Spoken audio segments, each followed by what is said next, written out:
ಸ್ನೇಹಿತರೆ ನಮಸ್ಕಾರ. ಕುರ್ಬಸ್ news punch ಈ ವಾರದ ಎಪಿಸೋಡ್ಗೆ ನಿಮಗೆಲ್ರಿಗೂ ಸ್ವಾಗತ. ಈ ವಾರದ ಟಾಪಿಕ್ ಏನು ಅಂತ ಯೋಚನೆ ಮಾಡ್ತಾ ಇದ್ದೀರಾ? ಒಂದು ಗಂಭೀರ ವಿಚಾರವನ್ನು ಇಟ್ಕೊಂಡು ಬಂದಿದ್ದೇವೆ. ಗಂಭೀರ ಜೊತೆಗೆ ಆಘಾತಕಾರಿ ವಿಚಾರ. ಹಿಂದಿನದು ಕೂಡ ಚರ್ಚೆಯಲ್ಲಿದೆ. ಆದರೆ ನಮ್ಮ ನೆರೆಯ ಜಿಲ್ಲೆ ಮೈಸೂರಿನಲ್ಲಿ ಕಳೆದ ವಾರವಷ್ಟೇ ಬೆಳಕಿಗೆ ಬಂದಂತಹ ಪ್ರಕರಣ. ಮುಂಬೈನಿಂದ ಬಂದಂತಹ ಪೊಲೀಸರು ರೇಡ್ ಮಾಡ್ತಾರೆ. ರೇಡ್ ಮಾಡಿದಾಗ ಅಲ್ಲಿ ಸಿಕ್ಕಂಥ ಇದಾವಲ್ಲ, ಇಡೀ ರಾಜ್ಯ ಮಾತ್ರವಲ್ಲ, ಇಡೀ ದೇಶವೇ ದಂಗಾಗುವಂತಹ ವಿಚಾರ.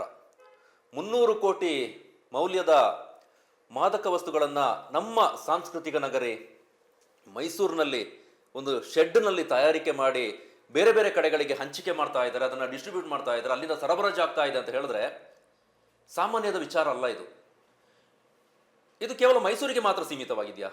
ಮೈಸೂರಿನಲ್ಲಿ ತಯಾರಿಕೆ ಮಾಡ್ತಾ ಇದ್ದಾರೆ, ಆದರೆ 300 ಕೋಟಿ ಮೌಲ್ಯ ಎಷ್ಟಿರ್ಬೋದು ಅಂದಾಜು ಹಾಕೊಳ್ಳಿ.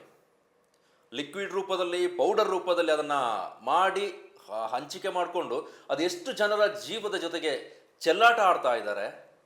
ಕೋಟಿ ವ್ಯವಹಾರ ಇರ್ಬೋದು, ಲಾಭ ಆಗ್ಬೋದು, ಆದರೆ ಅದರ ಆಗುವಂತಹ ಪರಿಣಾಮ, ದುಷ್ಪರಿಣಾಮ ಯಾವ ರೀತಿಯದು ಇದು?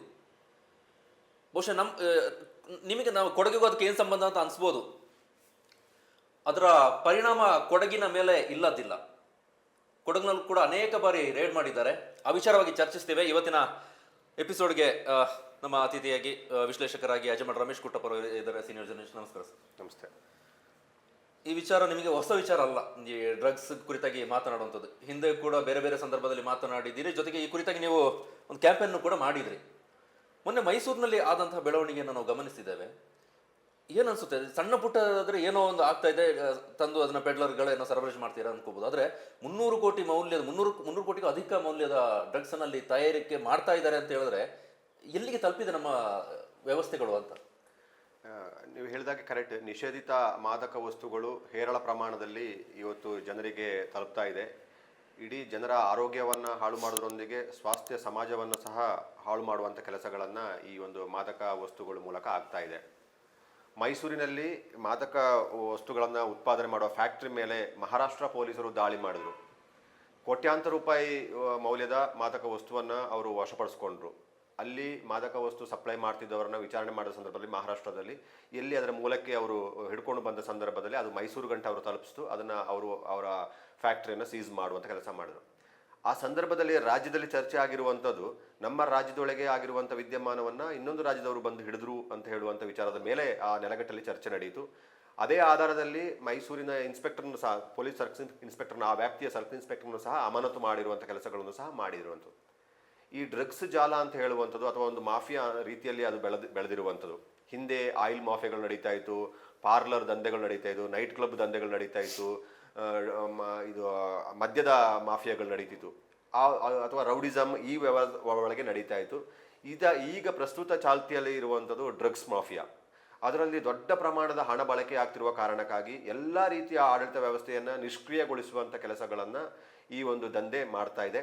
ನೀವು ಹೇಳಿದಾಗೇ ಇದು ಆಘಾತಕಾರಿಯೊಂದಿಗೆ ಆತಂಕಕಾರಿ ಸಹ. ಸಮಾಜದ ಭವಿಷ್ಯಕ್ಕೆ ಇದು ಬಹಳ ಆತಂಕಕಾರಿಯಾಗಿರುವಂಥದ್ದು ವಿಚಾರ.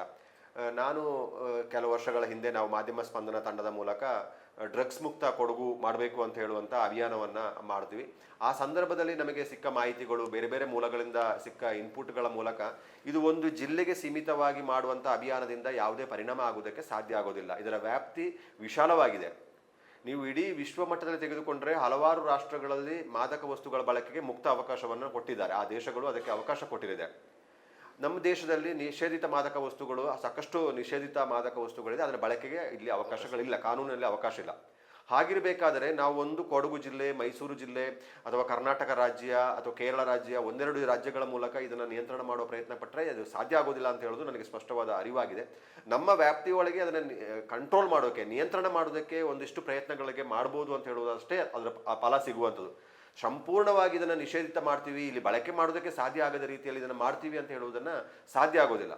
ಆ ಸಂದರ್ಭದಲ್ಲೇ ಕೆಲವರು ನನ್ನನ್ನು ಸಂಪರ್ಕ ಮಾಡಿ ಆವಾಗ ಹೇಳಿದರು, ಇದು ನಿಮಗೆ ವೈಯಕ್ತಿಕವಾಗಿ ಪ್ರಚಾರಕ್ಕಾಗಿ ಮಾಡ್ತಾ ಇದ್ದೀರಾ, ಇದರಿಂದ ಏನು ಕಂಟ್ರೋಲ್ ಮಾಡೋಕ್ಕೆ ಸಾಧ್ಯ ಆಗುತ್ತಾ, ನೀವು ಮಾಡುವಂಥ ಅಭಿಯಾನದಿಂದ ಇದನ್ನು ತೊಡೆದು ಹಾಕೋದಕ್ಕೆ ಸಾಧ್ಯ ಆಗುತ್ತಾ ಅಂತ ಹೇಳುವಂಥ ಪ್ರಯತ್ನಗಳನ್ನು ಅಥವಾ ಮಾತುಗಳನ್ನು ಹೇಳಿದರು. ಅಥವಾ ಬೇರೆ ಕಡೆಯಲ್ಲಿ ಅದನ್ನು ಆ ಬಗ್ಗೆ ಚರ್ಚೆ ಮಾಡಿದ್ದನ್ನು ಸಹ ಇದೆ. ಇದು ಇವರಿಗೆ ಪ್ರಚಾರಕ್ಕಾಗಿ ಮಾಡ್ಕೊಳ್ತಿದ್ದಾರೆ ಅಂತ ಹೇಳಿ. ನನಗೆ ವೈಯಕ್ತಿಕವಾಗಿ ಆ ವಿಚಾರದಿಂದ ಏನೂ ಆಗಬೇಕಾಗಿಲ್ಲ. ಆದರೆ ಕೊಡಗಿಗೆ ಆ ವಿಚಾರದಿಂದ ಏನು ಕಳಂಕ ಆಗ್ತಾಯಿತ್ತು ಅದು ಅದು ಹೋಗಬೇಕು ಅಂತ ಹೇಳುವಂಥದ್ದು ನನ್ನ ಮನಸ್ಸಲ್ಲಿ ಉದ್ದೇಶ ಇತ್ತು ಸಹ. ನಾವು ಮೈಸೂರಿನ ಡ್ರಗ್ಸ್ ಏನು ವಶಪಡಿಸ್ಕೊಂಡಿದ್ದಾರೆ, ನಿಷೇಧಿತ ಮಾದಕ ವಸ್ತುಗಳನ್ನು ಏನು ವಶಪಡಿಸ್ಕೊಂಡಿದ್ದಾರೆ, ಈ ಚರ್ಚೆಯಲ್ಲೂ ಸಹ ನಾವು ಅದರ ಆಳ ಅಗಲಗಳ ಬಗ್ಗೆ ವಿಸ್ತಾರವಾಗಿ ಚರ್ಚೆ ಮಾಡಿಕೊಂಡು ಅದು ನಿಯಂತ್ರಣ ಮಾಡುವಂಥದ್ದು ಅಥವಾ ಅದರ ಬಳಕೆ ಆಗದ ರೀತಿಯಲ್ಲಿ ಏನೇನು ಮಾಡಬೇಕಾಗುತ್ತೆ, ಮುನ್ನೆಚ್ಚರಿಕೆ ಕ್ರಮಗಳನ್ನು ಏನೇನು ಮಾಡಬೇಕಾಗುತ್ತೆ ಅದರ ವ್ಯಾಪ್ತಿಯ ಎಲ್ಲ ವಿಚಾರಗಳ ಬಗ್ಗೆ ಬೆಳಕು ಚೆಲ್ಲುವಂಥ ಪ್ರಯತ್ನ ಮಾಡಿದ್ರೆ, ಅದೊಂದಿಷ್ಟು ಸಮಾಜಕ್ಕೆ ಬದಲಾವಣೆ ಆಗುವ ಪ್ರಯತ್ನಗಳಾದರೆ ಅದು ಬಹಳ ಒಳ್ಳೆಯದು ಅಂತ ಅನಿಸ್ತದೆ. ಮೈಸೂರದ್ದು ನೋಡಿದಾಗ ಅನ್ಸೋದು ಯಾವುದೋ ಇಂಟೀರಿಯರ್ ಪ್ರದೇಶದಲ್ಲಿ ಮಾಡಿಲ್ಲ, ಕೇಂದ್ರ ಸ್ಥಾನದ ಮಧ್ಯಭಾಗದಲ್ಲಿ ಇರುವಂಥದ್ದು ಯಾವುದೋ ಒಂದು ಗ್ಯಾರೇಜ್ ರೂಪದಲ್ಲಿ ಶೆಡ್ ಕಟ್ಕೊಂಡು ಅಲ್ಲೇ ತಯಾರಿಕೆ ಮಾಡ್ತಾ ಇದ್ದಾರೆ ಅಂತ ಹೇಳಿದ್ರೆ, ಸಣ್ಣ ಪ್ರಮಾಣದಲ್ಲಿ ದೊಡ್ಡ ಪ್ರಮಾಣದಲ್ಲಿ, ಆದರೆ ಯಾರಿಗೂ ಗಮನಕ್ಕೆ ಬರಲಿಲ್ವ? ಇದು ಒಂದು ಕಾರ್ ಗ್ಯಾರೇಜ್ ಅಂತ ನಡೆಸ್ತಾ ಇರ್ತಾನೆ, ಅದರೊಳಗೆ ಇಷ್ಟೆಲ್ಲ ಚಟುವಟಿಕೆಗಳಾಗ್ತಾ ಇದೆ ಅಂತ ಹೇಳಿದ್ರೆ ಆಸುಪಾಸಿನ ಜನರಿಗೆ ಯಾವ ರೀತಿ ಅದು ಸಾಧ್ಯ ಇದೆ? ಇಲ್ಲ, ಖಂಡಿತ ಅದರ ಬಗ್ಗೆ ಮಾಹಿತಿ ಇದ್ದೇ ಇರ್ತದೆ. ನನಗೆ ಅನಿಸೋದು ಗುಪ್ತಚರ ಇಲಾಖೆಗಳಿರ್ಬೋದು, ಪೊಲೀಸ್ ವ್ಯವಸ್ಥೆಗಳಿರ್ಬೋದು, ಇವರಿಗೆ ಎಲ್ಲ ವಿಚಾರದ ಸ್ಪಷ್ಟವಾದ ಅರಿವು ಇದ್ದೇ ಇದೆ. ನಾವು ಸೂಕ್ಷ್ಮವಾಗಿ ಕೊಡಗಿನ ವಿಚಾರವನ್ನು ಎತ್ಕೊಂಡು ಮಾತಾಡೋದಾದರೆ, ಡಾಕ್ಟರ್ ಸುಮನ್ ಪನ್ನೇಕರ್ ಅವರು ಪೊಲೀಸ್ ವರಿಷ್ಠಾಧಿಕಾರಿ ಆಗಿದ್ದಾಗ ಡ್ರಗ್ಸ್ ವಿಚಾರಕ್ಕೆ ಸಂಬಂಧಪಟ್ಟ ಹಾಗೆ ಹೆಚ್ಚು ಅವರು ಕ್ರಮ ತೆಗೆದುಕೊಳ್ಳುವ ಪ್ರಯತ್ನಗಳನ್ನು ಚಾಲ್ತಿ ಮಾಡಿದ್ರು. ನಾನು ಹೇಳುವಂಥದ್ದು, ಒಬ್ಬ ವ್ಯಕ್ತಿಯ ಆಸಕ್ತಿಯ ಮೇಲೆ ಅದು ನಿಯಂತ್ರಣ ಬರುತ್ತೆ. ಈಗ ಅವರು SP ಆಗಿ ಅವರಿಗೆ ಆ ಸಬ್ಜೆಕ್ಟ್ ಬಗ್ಗೆ ಆಸಕ್ತಿ ಇದ್ದ ಕಾರಣಕ್ಕಾಗಿ, ಅವರು ಅಧ್ಯಯನ ಮಾಡಿರೋಕ್ಕಾಗಿ, ಮತ್ತು ಅವರಿಗೆ ಅದರ ಅರಿವಿರುವ ಕಾರಣಕ್ಕಾಗಿ ಪೆಡ್ಲರ್ಗಳನ್ನು ಬೆನ್ನು ಹತ್ತಿ ಅವ್ರು ಹಿಡಿಯೋಕ್ಕೆ ಸ್ಟಾರ್ಟ್ ಮಾಡಿದ್ರು. ವ್ಯಸನಿಗಳ ಬಗ್ಗೆ ಅವ್ರು ಹೋಗಲಿಲ್ಲ. ಅಂದರೆ ಈ ಮಾದಕ ವಸ್ತುವನ್ನು ಯಾರು ಪೂರೈಕೆ ಮಾಡ್ತಾರೆ, ಈ ಪೂರೈಕೆದಾರರನ್ನು ಹಿಡಿದ್ರೆ ಅದು ನಿಯಂತ್ರಣ ಮಾಡಬಹುದು ಅಂತ ಹೇಳುವ ರೀತಿಯಲ್ಲಿ ಅವರನ್ನು ಬೆನ್ನು ಹತ್ತಿದ್ರು. ಎಲ್ಲ ಪೊಲೀಸ್ ಠಾಣೆಗೆ ಅದರ ಸ್ಪಷ್ಟ ಸೂಚನೆ ಕೊಟ್ಟಿದ್ರು. ಅವರು ಹಲವಾರು ಕಡೆಯಲ್ಲಿ ಆ ಕಾರ್ಯಾಚರಣೆ ಪ್ರಾರಂಭ ಆಗಿ ಒಂದಿಷ್ಟು ಸಮಯಗಳಲ್ಲಿ ಡ್ರಗ್ಸ್ದೇ ಆರೋಪಿಗಳು, ಮಾದಕ ವಸ್ತುಗಳು ಸರಬರಾಜುದಾರ ಬಂದರದೇ ಸುದ್ದಿ ಬರೋಕ್ಕೆ ಸ್ಟಾರ್ಟ್ ಆಯಿತು. ಅವರ ಆಸಕ್ತಿಯ ಮೇಲೆ ಅದು ಆಯಿತು. ಬಹುಶಃ ನನಗೆ ಸಿಕ್ಕ ಮಾಹಿತಿ ಸಹ, ಅವರು ಇಲ್ಲಿಂದ ವರ್ಗಾವಣೆ ಆಗಿ ಅವರಿಗೆ ವರ್ಗಾವಣೆ ಆದ ನಂತರ ಪೋಸ್ಟಿಂಗ್, ಯಾವ ಪೋಸ್ಟಿಗೆ ಅಂತ ಪ್ಲೇಸೇ ತೋರಿಸಿರಲಿಲ್ಲ. ಬಹುಶಃ ಅದಕ್ಕೆ ನನಗೆ ಬಂದ ಫೀಡ್ಬ್ಯಾಕ್ ಏನಂದರೆ, ಎಲ್ಲ ಪ್ರಕರಣಗಳು ಹೋಗಿ ತಲುಪ್ತಾ ಇದ್ರು ಮೈಸೂರಿಗೆ. ಮೈಸೂರ ಮಂಡಿಗಳಲ್ಲಿ ಅದರ ಗಾಂಜಾಗಳ ಸಪ್ಲೈ ಆಗ್ತಾಯಿತ್ತು, ಅಲ್ಲಿಂದ ತೆಗೆದುಕೊಂಡು ಬಂದು ಕೊಡಗಿಗೆ ಪೂರೈಕೆ ಆಗ್ತಾಯಿತ್ತು. ಅದರ ವ್ಯವಹಾರದಲ್ಲಿ ತೊಡಗಿರುವವರು ಕೋಟ್ಯಾಂತರ ರೂಪಾಯಿ ಇದರಲ್ಲಿ ವಹಿವಾಟು ನಡೀತದೆ. ಯಾರನ್ನು ಬೇಕಾದರೂ ನಿಯಂತ್ರಿಸುವಂತಹ ಒಂದು ಅಧಿಕಾರ ಹೊಂದಿರುವಂಥವ್ರು. ಯಾಕೆ ನಿಮಗೆ ಇಲ್ಲಿ ಎಲ್ಲ ವಿಚಾರ ನೋಡಿ, ಇಲ್ಲಿ ಸರಬರಾಜು ಮಾಡುವಂಥವ್ರು ಇರ್ಬೋದು, ಈ ವ್ಯವಹಾರಗಳನ್ನು ಅವರ ರಕ್ಷಣೆ ಮಾಡುವಂತಿರ್ಬೋದು, ಎಲ್ಲವೂ ಹಣ ಬಳಕೆ ಆಗ್ತಾ ಇದೆ. ಹಣದ ವಿಚಾರದಲ್ಲಿ ಎಲ್ಲರೂ ವಾಲುವ ಕಾರಣಕ್ಕಾಗಿ, ವೈಯಕ್ತಿಕವಾಗಿ ಎಲ್ಲರೂ ಹಣದಲ್ಲಿ ಒಂದು ದುರ್ಬಲ ಮನಸ್ಥಿತಿ ಇರುವ ಕಾರಣ, ಹಣ ಬೇಕು ಅಂತ ಹೇಳುವ ಮನಸ್ಥಿತಿಯಲ್ಲಿ ಇರುವ ಕಾರಣಕ್ಕಾಗಿ ಎಲ್ಲರನ್ನೂ, ಬಹುತೇಕ ಜನರನ್ನು ಹಣದ ವಿಚಾರದಲ್ಲಿ ಪಳಗಿಸ್ಬೋದು ಅಂತ ಹೇಳುವ ಭಾವನೆ ಇರುವ ಕಾರಣಕ್ಕಾಗಿ ಅದೇ ರೀತಿಯ ಪ್ರಭಾವ ಬಳಸಿ ಅವರು ಅದರ ಮುಂದುವರೆದ ಭಾಗವಾಗಿ ಒಂದು ಸಮಾಜಕ್ಕೆ ಮೆಸೇಜ್ ಮಾಡಬೇಕು. ಈ ಡ್ರಗ್ಸ್ ವಿರುದ್ಧ ಯಾರು ಕ್ರಮ ತೆಗೆದುಕೊಳ್ಳುತ್ತಾರೆ ಅವ್ರನ್ನ ನಿಯಂತ್ರಣ ಮಾಡಬೇಕು. ಯಾರನ್ನ ಡ್ರಗ್ಸ್ ನಿಯಂತ್ರಣ ಅಲ್ಲ, ಇದರ ವಿರುದ್ಧವಾಗಿ ಯಾರು ಇರ್ತಾರೆ ಅವ್ರನ್ನ ನಿಯಂತ್ರಣ ಮಾಡಬೇಕು ಅಂತ 2 ತಿಂಗಳು ಅವರಿಗೆ ಪೋಸ್ಟಿಂಗ್ ಮಾಡದೆ ಸತಾಯಿಸಿದ್ರು. ಏನು ಮೆಸೇಜ್ ಪಾಸ್ ಆಗುತ್ತೆ? ನೆಕ್ಸ್ಟ್ ಬರುವಂಥ ಅಧಿಕಾರಿಗಳಿಗೆ ಏನು ಮೆಸೇಜ್ ಪಾಸ್ ಆಗುತ್ತೆ? ನಮಗೆ ಈ ಸಹವಾಸ ಬೇಡ. ಇವರಿಗೆ ಮಾತ್ರ ಅಲ್ಲ, ಅವರಿಗೆ ಅವ್ರದ್ದೇ ಸರ್ಕಲ್ ಇರುತ್ತೆ, ಬೇರೆ ಬೇರೆ ಕಡೆ ಮೆಸೇಜ್ ಪಾಸ್ ಆಗುತ್ತೆ, ಆಂತರಿಕವಾಗಿ ಮೆಸೇಜ್ ಪಾಸ್ ಆಗುತ್ತೆ. ನಮಗೆ ಇದಕ್ಕೆ ಕೈ ಹಾಕೋದು ಬೇಡ, ನಮಗೆ ನಮ್ಮ ವೈಯಕ್ತಿಕವಾಗಿ ನಾವು ಯಾಕೆ ಬದುಕನ್ನು ಹಾಳು ಮಾಡ್ಕೊಳ್ಬೇಕು ಅಂತ ಹೇಳುವಂಥದ್ದು ಅವರಿಗೆ ಬರುತ್ತೆ. ಸಹಜವಾಗಿ ಅವರ ನಂತರ ಬಂದಂಥ ಈಗಿನ ಪೊಲೀಸ್ ರಾಮರಾಜನ್ ಅವರು ಏನು ಪೊಲೀಸ್ ವರಿಷ್ಠಾಧಿಕಾರಿ ಇದೆ, ನಿಜವಾಗ್ಲೂ ಅತ್ಯುತ್ತಮವಾದಂಥ ಕೆಲಸವನ್ನು ಇಡೀ ಸಮಾಜಕ್ಕೆ, ಎಲ್ಲ ಜಿಲ್ಲೆಗಳಿಗೆ ಅಥವಾ ಇಡೀ ರಾಜ್ಯಕ್ಕೆ ಮಾದರಿಯಾಗುವ ರೀತಿಯಲ್ಲಿ ಅದರ ವಿರುದ್ಧ ಕ್ರಮವನ್ನು ತೆಗೆದುಕೊಂಡು ಮಾದರಿ ವ್ಯಕ್ತಿಯಾಗಿ ಅಥವಾ ಮಾದರಿ ಪೊಲೀಸ್ ವರಿಷ್ಠಾಧಿಕಾರಿಯಾಗಿ ಅದರ ಕ್ರಮವನ್ನು ಬೆನ್ನು ಹತ್ತಿದ್ದಾರೆ. ಈಗ ಒಂದು ಮಾತು ಚಾಲ್ತಿಯಲ್ಲಿದೆ, ಇವರು ಯಾವಾಗ ಇಲ್ಲಿಂದ ವರ್ಗಾವಣೆ ಆಗಿ ಹೋಗ್ತಾರೆ ಅಂತ ಅವ್ರು ಕಾಯ್ತಾ ಇದ್ದಾರೆ. ದೊಡ್ಡ ಸಂಖ್ಯೆಯಲ್ಲಿ ಪೆಡ್ಲರ್ಗಳನ್ನು ಹಿಡಿದು ಅವರು ಬಂಧಿಸಿ ಅವರ ಒಳಗೆ ಕಳಿಸುವ ಕೆಲಸಗಳನ್ನು ಮಾಡಿದ್ದಾರೆ. ಹಾಗಾಗಿ ಇಲ್ಲಿ ನಮಗೆ ವ್ಯವಹಾರ ನಡೆಸೋದಕ್ಕೆ ಸಾಧ್ಯ ಆಗೋದಿಲ್ಲ ಅಂತ ಕಾರಣಕ್ಕಾಗಿ ಸಾಕಷ್ಟು ಪೆಡ್ಲರ್ಗಳು ಈ ಊರು ಬಿಟ್ಟಿದ್ದಾರೆ. ಮೈಸೂರಿಗೆ ಹೋಗಿ ಸಲ್ಲಿಸಿ ಅವರು ವ್ಯವಹಾರ ಬಿಟ್ಟಿಲ್ಲ, ಮೈಸೂರಲ್ಲಿ ಹೋಗಿ ವ್ಯವಹಾರ ನಡೆಸ್ತಾ ಇದ್ದಾರೆ, ಬೆಂಗಳೂರಲ್ಲಿ ಹೋಗಿ ವ್ಯವಹಾರ ನಡೆಸ್ತಾ ಇದ್ದಾರೆ, ಕೇರಳದಲ್ಲಿ ವ್ಯವಹಾರ ನಡೆಸ್ತಾ ಇದ್ದಾರೆ, ಊರು ಬಿಟ್ಟಿದ್ದಾರೆ. ಅವರೆಲ್ಲ ಬಯಸ್ತಿರುವಂಥವ್ರು ಇವರು ಇಲ್ಲಿಂದ ಹೋಗಲಿ, ವರ್ಗಾವಣೆ ಆಗಲಿ, ಮತ್ತೆ ನಮ್ಮ ವ್ಯವಹಾರಗಳನ್ನು ಪ್ರಾರಂಭಿಸಬಹುದು ಅಂತೇಳಿ. ಇದು ಆತಂಕಕಾರಿ. ನಾನು ಹೇಳುವಂಥದ್ದು, ಸುಮನ್ ಪನ್ನೇಕರ್ ಅವರು ಏನು ಒಳ್ಳೆ ಕೆಲಸ ಮಾಡಿದ್ದಾರೆ, ರಾಮರಾಜನ್ ಅವರು ಏನು ಒಳ್ಳೆ ಕೆಲಸ ಮಾಡಿದ್ದಾರೆ, ಇದು ವ್ಯಕ್ತಿ ಆಧಾರಿತವಾಗಿ ನಿಲ್ಲಬಾರದು. ಇದು ನಿರಂತರವಾದಂಥ ಪ್ರಕ್ರಿಯೆ ಆಗಬೇಕು. ಪ್ರತಿಯೊಬ್ಬ DYSP ಇದರ ಬಗ್ಗೆ ಆಸಕ್ತಿ ವಹಿಸಬೇಕು, ಪ್ರತಿಯೊಬ್ಬ ಸರ್ಕಲ್ ಇನ್ಸ್ಪೆಕ್ಟರ್ ಇದರ ಬಗ್ಗೆ ಆಸಕ್ತಿ ವಹಿಸಬೇಕು, ಪ್ರತಿಯೊಬ್ಬ ಸಬ್ ಇನ್ಸ್ಪೆಕ್ಟರ್ ಇದರಲ್ಲಿ ಆಸಕ್ತಿ ವಹಿಸಬೇಕು. ನಾನು ಇದನ್ನು ಯೋಚನೆ ಮಾಡ್ತಿದ್ದೆ, ನೀವು ಸಬ್ಜೆಕ್ಟ್ ಚರ್ಚೆ ಮಾಡುವ ಅಂತ ಹೇಳಿದಾಗೆ, ನೀವು ಬೇಕಾದರೆ ಯಾವ ವಿಚಾರದಲ್ಲಿ ದುಡ್ಡು ತಗೊಳ್ಳಿ, ಸಾಯಿಲಿ, ಆಚೆ ಹೋಗಲಿ, ನೀವು ಭ್ರಷ್ಟಾಚಾರ ಮಾಡ್ತೀರಾ ಮಾಡಲಿ, ಆದರೆ ಈ ಒಂದು ವಿಚಾರಕ್ಕೆ ನೀವು ಕೈ ಹಾಕಲೇಬೇಡಿ ಅಂತ. ನಯಾ ಪೈಸೆಯನ್ನು ನಾನು ತೆಗೆದುಕೊಳ್ಳುವುದಿಲ್ಲ ಈ ವಿಚಾರದಲ್ಲಿ ಅಂತ ಹೇಳುವಂಥ ಒಂದು ಸಂಕಲ್ಪನ, ಕನಿಷ್ಠ ಭ್ರಷ್ಟಾಚಾರ ಸಂಪೂರ್ಣ ನಿರ್ಮೂಲನೆ ಸಾಧ್ಯ ಆಗದೆ ಹೋದರೂ ಸಹ ಈ ಸಬ್ಜೆಕ್ಟಲ್ಲಾದರೂ ಇಡೀ ಸಮಾಜವನ್ನು ಹಾಳು ಮಾಡ್ತಿದ್ದಾರೆ ಮಾಡುವಂಥ ವ್ಯವಸ್ಥೆಯಲ್ಲಿ ನಾನು ಹಣ ಹಾಕೋದಿಲ್ಲ ಅಂತ ಹೇಳೋದು, ಹಣ ತೆಗೆದುಕೊಳ್ಳೋದಿಲ್ಲ ಅಂತ ಯೋಚನೆ ಮಾಡಲಿ. ನೀವು ಈ ವಿಚಾರ ಪ್ರಕರಣ ಬಂದಾಗ ನನ್ನ ಮಗ, ನನ್ನ ಮಗಳು, ನನ್ನ ತಮ್ಮ, ನಮ್ಮ ತಂಗಿ, ನಮ್ಮ ಅಕ್ಕ ತಂಗಿ, ನನ್ನ ಹೆಂಡತಿ, ಈ ಥರ ನಮ್ಮ ಸಂಸಾರದಲ್ಲಿ ಏನು ತೊಂದರೆ ಆಗ್ಬೋದು ಅಂತ ಹೇಳೋದನ್ನು ಯೋಚನೆ ಮಾಡಿ. ನನ್ನಲ್ಲಿ ಒಬ್ಬ ಮಾದಕ ವಸ್ತುವಿನ ವ್ಯಸನಿ ಇದ್ದರೆ ಆ ಕುಟುಂಬದ ನೋವು ಏನಾಗುತ್ತೆ ಅಂತ ಹೇಳೋದನ್ನ ಅವನು ಫಸ್ಟ್ ಅರ್ಥ ಮಾಡಿಕೊಂಡು ಆ ಹಣವನ್ನು ಮುಟ್ಟುವ ಕೆಲಸವನ್ನ ಯೋಚನೆ ಮಾಡಲಿ. ನೀವು ಅದರಲ್ಲಿ ಹಣ ತೆಗೆದುಕೊಳ್ಳೋದಿಲ್ಲ ಅಂತಂದ್ರೆ ಇದು ಬರೀ ಪೊಲೀಸರಿಗೆ ಸಂಬಂಧಪಟ್ಟ ವಿಚಾರವಲ್ಲ, ಎಲ್ಲರಿಗೂ ಸಹ ಅನ್ವಯಿಸ್ತದೆ. ಇದರಲ್ಲಿ ಎಲ್ಲರಿಗೂ ಅನ್ವಯಿಸ್ತದೆ ವ್ಯವಸ್ಥೆ ಪ್ರತಿಯೊಂದು. ಇದು ನಾವು ಹೇಗೆಂದ್ರೆ ನೋಡಿ, ಈಗ ಪ್ರಕರಣಗಳನ್ನು ನಾವು ವಿಚಾರ ಮಾಡ್ತಾ ಹೋದಾಗ ಪೊಲೀಸರು ತುಂಬಾ ಕಷ್ಟಪಟ್ಟು ಈ ಪ್ರಕರಣಗಳನ್ನು ಭೇದಿಸ್ತಾರೆ. ಕಾನೂನಿನಲ್ಲೂ ಸಹ ಹಲವಾರು ಲೂಪೋಲ್ಗಳಿದೆ. ಅಥವಾ ಕಾನೂನಿನ ಲೂಪೋಲ್ ಅಂತ ಹೇಳೋದಕ್ಕಿಂತ ನಮ್ಮ ದೇಶದ ಕಾನೂನಿನ ಸಾರಾಂಶ ಅಥವಾ ಆಶಯ ಏನಿದೆ ಅಂತ ಹೇಳಿದ್ರೆ 100 ಅಪರಾಧಿ ತಪ್ಪಿಸ್ಕೊಂಡ್ರೂ ಪರವಾಗಿಲ್ಲ, ಒಬ್ಬ ನಿರಪರಾಧಿಗೆ ಶಿಕ್ಷೆ ಆಗಬಾರ್ದು ಅಂತ ಹೇಳುವ ಒಂದು ಆಶಯ. ಯಾವುದೋ ಕಾರಣಕ್ಕೆ ಒಬ್ಬ ನಿರಪರಾಧಿಗೆ ಶಿಕ್ಷೆ ಆದರೆ ಮತ್ತೆ ಅದು ಒಳ್ಳೆಯ ಸಂದೇಶ ಅಲ್ಲ ಅಂತ ಕಾರಣಕ್ಕಾಗಿ ಅಷ್ಟು ಅಪರಾಧಿಗಳು ಅಪರಾಧ ಕೃತ್ಯ ಮಾಡಿದ್ರು ತಪ್ಪಿಸ್ಕೊಂಡ್ರೂ ಪರವಾಗಿಲ್ಲ, ಒಬ್ಬ ನಿರಪರಾಧಿಗೆ ಹೋಗಬಾರ್ದು ಅಂತೇಳಿ ಅದನ್ನ ದುರುಪಯೋಗ ಇಂಥ ದಂಧೆಯಲ್ಲಿ ಮಾಫಿಯಾದಲ್ಲಿ ತೊಡಗಿಸ್ಕೊಂಡಿರೋರು ಬಳಸ್ಕೊಳ್ತಿದ್ದಾರೆ. ಕಾನೂನು ಏನಿದೆ, ಈಗ ನಾವು ಗಾಂಜಾ ಬಳಕೆ ಆಗ್ತಿದೆ. ಇಲ್ಲಿ ಕೊಡಗಿನಲ್ಲಿ ಹೆಚ್ಚು ಎಕರೆಗಟ್ಟೆ ಪ್ರದೇಶದಲ್ಲಿ ಗಾಂಜಾ ಬೆಳೆದು ಅದನ್ನು ಮಾರಾಟ ಮಾಡುವಂಥದ್ದು, ಸಪ್ಲೈ ಮಾಡೋದು, ಗಾಂಜಾದ ಪ್ರಮಾಣ ಹೆಚ್ಚು ಪ್ರಮಾಣದಲ್ಲಿತ್ತು.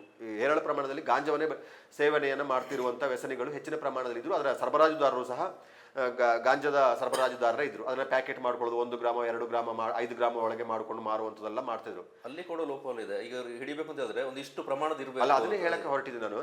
ಕೇಸ್ ನಾನ್ ಬೇಲೇಬಲ್ ಕೇಸ್ ಆಗಬೇಕು ಅಂತ ಹೇಳಿದ್ರೆ 1 kg ಅಷ್ಟು ಪ್ರಮಾಣದಲ್ಲಿ ಸಿಗಬೇಕು. 1 kg ಅವರ ಪ್ರಮಾಣದಲ್ಲಿ ಸಿಕ್ಕಿದ್ರೆ ನಾನ್ ಬೇಲಾಬಲ್ ಆಗುತ್ತೆ. ಇಲ್ಲದಿದ್ರೆ 5 ಗ್ರಾಮ್ ಇದೆಲ್ಲ ಹಾಕಿದ್ರೆ ಟೇಷನ್ ಬೇಲಲ್ಲಿ ಸಿಗ್ತದೆ. ಹೋಗ್ತಾರೆ, ಟೇಷನ್ ಬೇಲ್ ತಗೊಳ್ತಾರೆ, ಅವರು ಬರ್ತಾರೆ.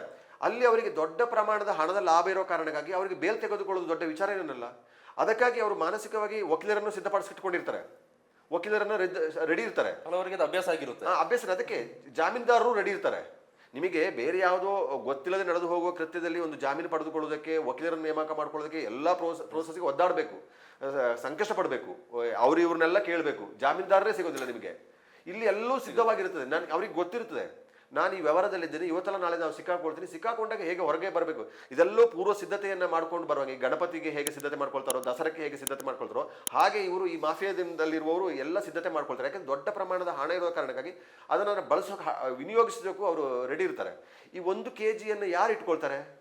ಈ ದಂಧೆಯಲ್ಲಿ ಕೊಟ್ಟಿರುವ ಎಲ್ಲ ಕ್ರಿಮಿನಲ್ ಮೈಂಡ್ಗಳನ್ನು ಬಳಸ್ತಾರೆ. ಅತಿ ಬುದ್ಧಿವಂತರಾಗಿರ್ತಾರೆ. ಈ ದಂಧೆಯಲ್ಲಿ ತೊಡಗಿಸ್ಕೊಂಡಿರುವ ಎಲ್ಲರೂ ಹೇಗೆ ಪಾರಾಗಬೇಕು ಅಂತ ಹೇಳೋದನ್ನ ಬಹಳಷ್ಟು ನೈಪುಣ್ಯತೆಯನ್ನು ಇದರಲ್ಲಿ ಜಾರಿಕೊಳ್ತಾರೆ. ಹಾಗಾಗಿ ಸಣ್ಣ ಪ್ರಮಾಣದಲ್ಲಿ ಹಿಡ್ಕೊಂಡಿರ್ತಾರೆ. ಸಣ್ಣ ಪ್ರಮಾಣದಲ್ಲಿ ಹಿಡ್ಕೊಂಡವ್ರನ್ನ ಈ ಪೊಲೀಸರು ಪಾಪ ಅಹೋರಾತ್ರಿ ಕಾರ್ಯಾಚರಣೆ ಮಾಡಿ ನಿದ್ರೆಗೆಟ್ಟು ಅವ್ರನ್ನ ಫಾಲೋ ಮಾಡೋಕ್ಕೆ ಎಲ್ಲ ಮಾಡಿ ಅರೆಸ್ಟ್ ಮಾಡಿದರೆ, ಇವರು ಹೋಗಿ ಮನೆಯಲ್ಲಿ ರಾತ್ರಿ ನಿದ್ರೆ ಮಾಡಿ ಬೆಳಿಗ್ಗೆ ಹೇಳೋ ಮೊದಲೇ ಅವರು ಹುಡಿ ಸುತ್ತಾಡ್ತಿರ್ತಾರೆ. ಇವರು ಈಗ ನಾವು ಪತ್ರಿಕೆಯಲ್ಲಿ ಬಂದಿರ್ತೀವಿ, ಇಂಥವ್ರು ಈ ಗಾಂಜಾ ಮಾರ್ತಿರುವ ಇಂಥವನ್ನ ಬಂಧನ ಆಗಿದೆ ಅಂತ ಬಂದಿರುತ್ತೆ. ಮರುದಿನ ಅವರು ಹೊರಗಿರ್ತಾರೆ. ಜನ ಏನು ಹೇಳಿದ್ರೆ ಪೊಲೀಸ್ ಕಳ್ಳದಿಂದ ದುಡ್ಡು ತಗೊಂಡು ಪೊಲೀಸ್ ಬಿಟ್ಟ ಅಂತ ಹೇಳಿ ಒಂದು ಜನರಲ್ ಟಾಕ್. ಅವ್ರಿಗೆ ಎಷ್ಟು ನೋವಾಗುತ್ತೆ ಅಂತ ಹೇಳಿದ್ರೆ ನಾವು ಸುಲಭವಾಗಿ ಹೇಳ್ಬಿಡ್ತೀವಿ, ಪೊಲೀಸರು ದುಡ್ಡು ತಗೊಂಡು ಬಿಟ್ಟು. ಏನು ಕಂಡಿರೋದಿಲ್ಲ ಯಾರು, ಅವ್ರು ದುಡ್ಡು ತಗೊಂಡಿರಲ್ಲ, ಇವ್ರು ಒಳಗೆ ಹೋಗಿರ್ಲಿ ಅಂತ ಹಾಕಿರ್ತಾನೆ.